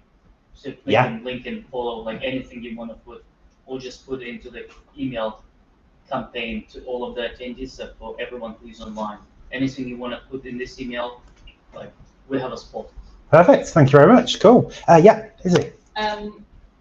Are there any things you see lots of brands doing? Like, are there any traps that people keep falling into? Because I feel like we're similar amounts. Like, we have a list of like 100 backlogged things that we're either going to test or we're going to roll out and stuff. And I feel like recently we've been trying a load of things where we're kind of like, oh, that didn't actually like work. Are there just some things that you've seen, tried, most often than not, they don't work, so we can just like cross them? Okay.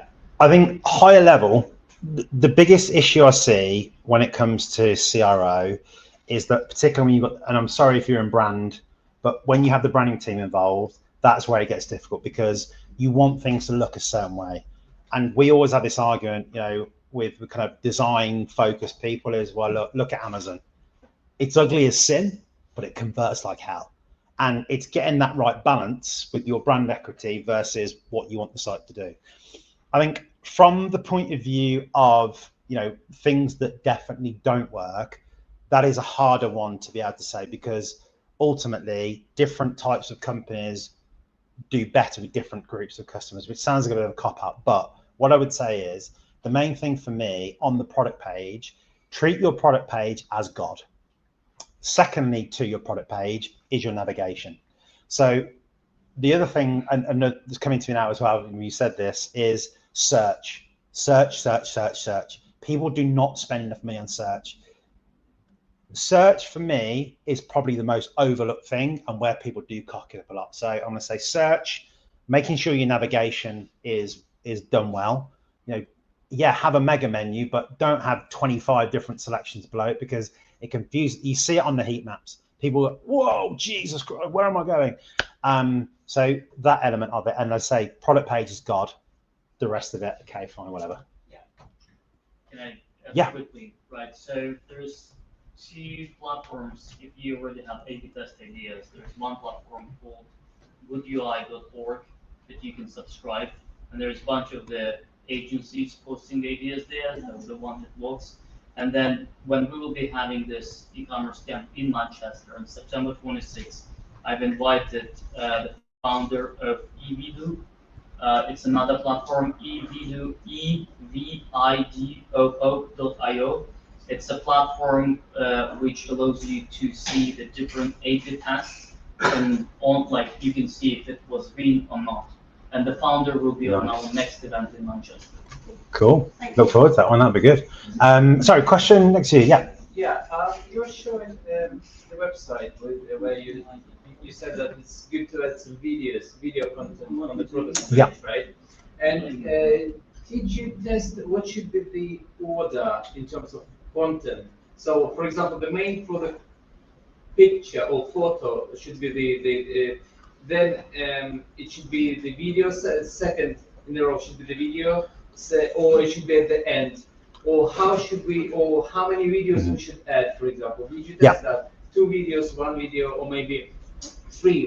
We've got lots of content to share, but I don't want to overload the website to slow down the speed. I don't want to bombard the customer with lots of different videos and stuff. I want it to be simple, but in the same time, I want to add the value, as you said, like with video. But where is the balance? Sure. No, it's a very good question. So I think the first thing to address here is, from a site speed perspective, the beauty of tools like VideoWise or Firework, there's probably some more out there as well, is that video is not actually hosted on the site.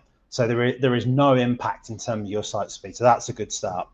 From a video content point of view, we tend to put the video, if it's an explainer video, i.e. showing you how to, like for example, we have one client who is a baby's buggy company.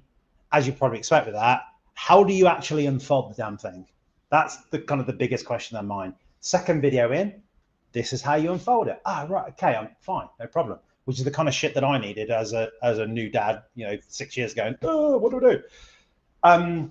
The other thing as well with video, I would say, is we've also tried in that the main section of the images, if you've got a really high quality testimonial from a customer, that also works pretty well.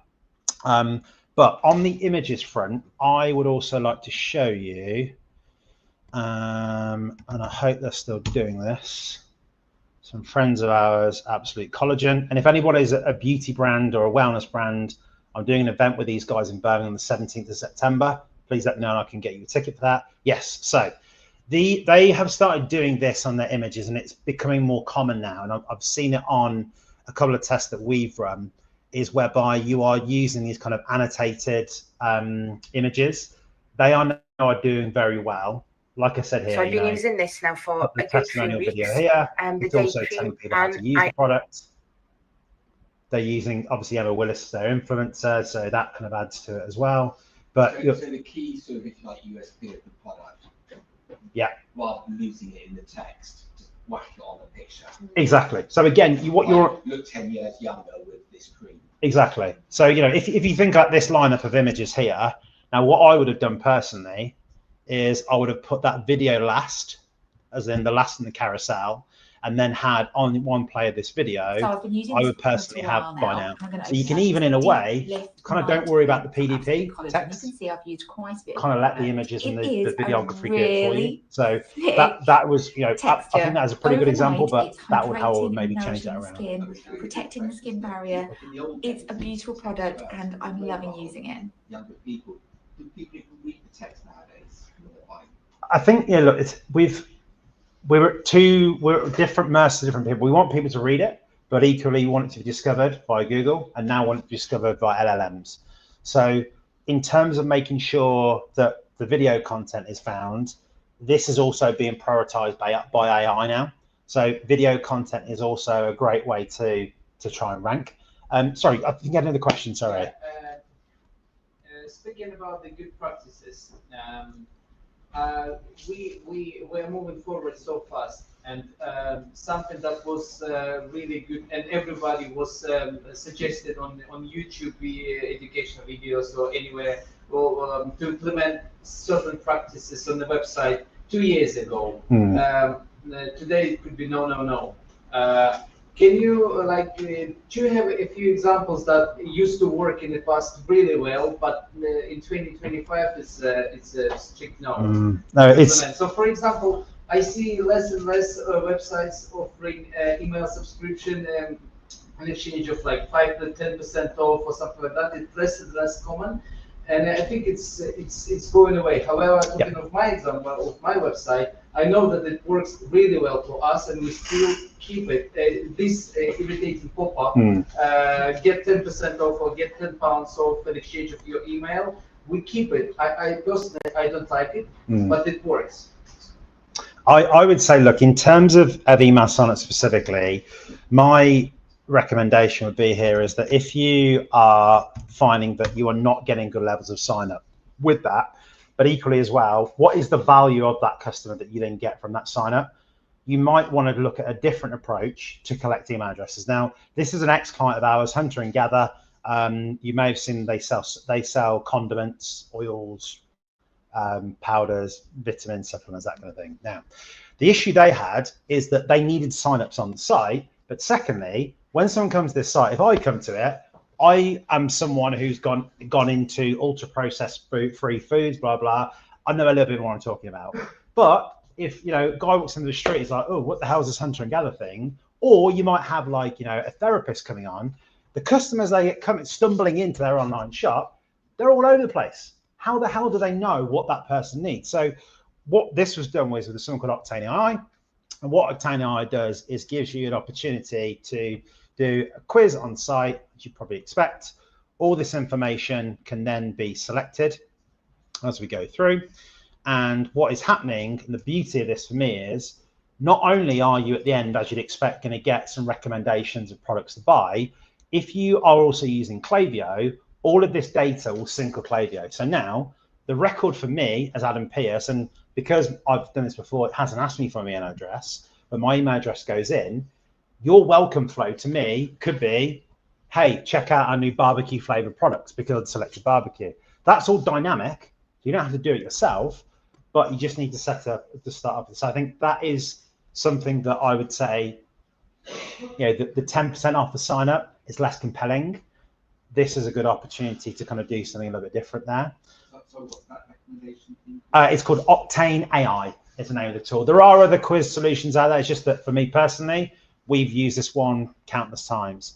I think the other kind of side of this too, in terms of that, this kind of like whole data collation piece, is you might also want to just actually do what I would call dynamic pop-ups, where you can maybe ask 1 or 2 questions. So if you have a pop-up at the moment and it's 10% off, maybe under that, ask them what their size is. What size you generally take for your shirts? Great. Medium. Right. Every single email, I'm only sending the product that we have stock for medium. So you can kind of work up to this level, but you don't need to go full pelt with the quiz straight away. So hopefully that's something. But get in touch with me. I can give you some more thoughts on that as well. Questions, sorry. Yes. For a small brand, what would be the kind of 3 fundamental things that you would prioritize in terms of optimizing pages? And what product, kind of product do you sell? Sorry. So it's men's tailoring. Okay. Yeah. Great. For me, I would say, you know, without having like lots of data and as a new brand, a long lead sales page effectively for your product. So ultimately, if it's men's tailoring, I guess you've got, what is your average order value, sort of like 500 plus, is it? Or so it's about 140. Okay, yeah. Cool. So you're up there. I think making sure then that with that long lead sales page, you are taking them through the process that you go through, and then having things like your sticky add to cart button on there. Do you do consultations as well, or is it directly purchasing from the site? Just, okay. So I was going to say, if you're doing consultations as well, bringing that into it as well, it would be quite a good move. If you have a look at Batch London, so they're some pals of mine. We don't work with them, but they are kind of doing that sort of long lead style page for their suits. Not so much on the jackets and stuff that they've got, because it's a slightly different price point. But I think, you know, again, with if you're starting out, think about getting a simple, clean theme if you're using Shopify. Yeah. Don't worry about, you know, having all the features and gizmos and functions, whatever there. Ultimately, what you need to do is get some damn traffic to that site. Make it simple to check out, and that's all I worry about. Once you get to, you know, 5,000, 10,000 visits a month, then you can start doing all this kind of like, you know, CRO focused stuff, but clear and simple as possible to get that customer to check out or give you their information. G. Yeah, I was gonna mention, so one of the frustrating things that I come across personally, I'm actually colorblind, and what's really frustrating And if you ever see me in the shops around Primark or places like that, I do actually go up to strangers and like, what colour is this? And they always think I'm taking a pic, right? But I've noticed on a lot, especially apparel websites, or like we can find blind to it, they don't have the colour codes. And they might have the colour itself, but when you hover over it, it doesn't tell you what it is. And that's, to me, that's very frustrating because I'm always, unless my wife's at home, I'm sitting there guessing. But for you guys, is that something that you guys, one, do you test that? And obviously you recommend to the client that say, hey, you know, just as an FYI, you should probably implement this. But also as well, we actually have some clients that they use shopping ads, but mainly for like a hook, right? Because their salesperson is young and the price of the product is very, very big. But one of the things that that they tried on the landing pages, because obviously you've got very technical spec, and just someone like myself, I'm rapid with numbers, but with reading it takes me a minute, right? Is that something else that you guys test as well with regards to the actual the language, as in terms of the English? Like, do you simplify terminology? Do you make it user-friendly in terms of that? Is that something you guys test as well? Yeah, I mean that's kind of part of our remit as well, because ultimately, again, when we observe behaviours through these kind of like quantitative tools, we've got to kind of put that into some kind of qualitative output, and part of that is always going to be copy. But your point you made about the colours, look, a lipstick brand we once worked with, this was massive for them because, you know, as a lot of ladies and some of the men will know as well, lipstick on different lips shades is going to look completely different. So what we did with them is that on their imagery, we had 4 different images of different skin tones and different lip types to show the color on there. There's some AI tools again that are coming about that can do that, which is quite good. The other one as well that's quite a useful way of doing it, it's not something that we did, I've seen it before. If you have fabrics that look different in different lights, showing on the product page that in different lights is a really nice move as well. I don't know the data behind it, but my thought process is that, you know, look, that's what it's going to. Anyone like Vinted here? Me, okay, right? It drives you mad sometimes, isn't it? Because like I like Ralph Lauren shirts, and that's my thing at the moment, okay? But you know when you see on Vinted, dark light, and you get and you're like, this is absolutely like it looks great. It was supposed to be blue. It's the same thing, isn't it? But with e-commerce. So I think there's some stuff like that again we need to test as well. That all comes in our remit. But I think that's what you got to do on the CRO piece is get your quantitative numbers and say, right, what are the qualitative things that can kind of affect it? But that's what, for my mind, a good CRO agency should be doing it all. Yeah. Cool. Zach? From the live chat, someone's asked if there's any value in 360-degree image spinner options amongst product images, and if yes, can you recommend any apps compatible with software? Is there any value? Problem with 360 that I've talked with personal experience here is, in terms of getting those built, they are very expensive to get built. I do not know really of any solutions that are out there, and someone probably watching can answer this, that I don't know of others that are there, but my kind of feeling on those is that ultimately with a 360 image, the idea is that you are trying to give that customer a better view of what it's going to be like to have that product in their hands. For me, I would say a cheaper and better way to do it would be to have actual customers holding that product, using that product. Even if it is, you just literally hire a studio and do some video shoots on an iPhone, put it in HD mode and do it all the way around and show it being handled. That for me, I think for the vast majority is going to be better. I think 3D models may be a little bit of one of those things like, you know, that brand discussion. Oh, it's going to be great to have a 3D model, but what's the purpose? Get people to buy more shit. Okay. Do we need a 3D model? Not sure. So I know I'm kind of being a bit sort of sitting on the fence there, but I don't really think it's a necessity. Cool. All right. I think we're done. Yeah? Good. All right. Thanks, guys. Thank you very much. So just to remind everyone, after after this event, I will be collecting slides from all the speakers. You will get an email from me. Also on ecommerce.co.uk/ whenever e-commerce camp, like this event, when you register, so we put videos there, the live stream. We will cut it by the session and we upload all the presentations that will be realized by the speakers. You will also get from us email with like give the feedback, etc. Please, a lot of people saying it's such a good event, etc. Please instead put together any critics, like which helps me to improve it, right? So again, we're running this like twice a year, big shows and also like workshops. There will be also invite for our Manchester event. Keep in mind ecommerce.co.uk/chat. That's also join. There is no sales pitches over there. I'm not talking even there. It's on let my clients talk because like one client like asked a question and then like I messaged him why did you kind of did not ask me, and then I realized they want to talk to each other. They like so I'm kind of very quiet there. But you know my email, Adam's email, G email will be as well. Allison, you know, business cards. G works with quite a bit of customers of the Mage Cloud, so really good team. And data leader, there is a video that I'm gonna be probably put together so you understand on the video how this was working.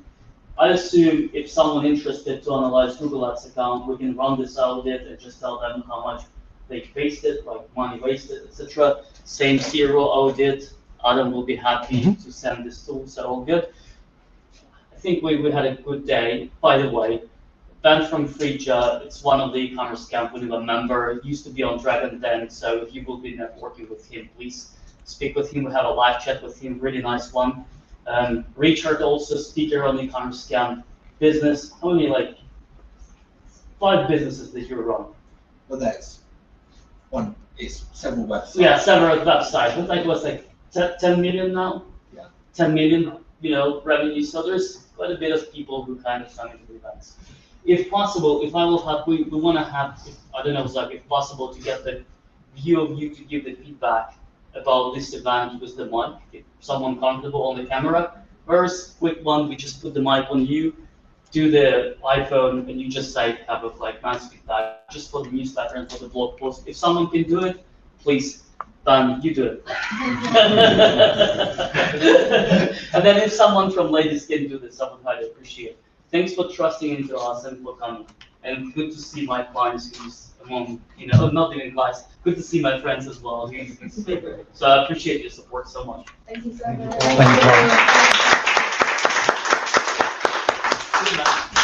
Anyone that wants some drinks, we're going to be heading up to the roof terrace, a lot of wine, beer, and some soft drinks as well. So you're welcome to join us.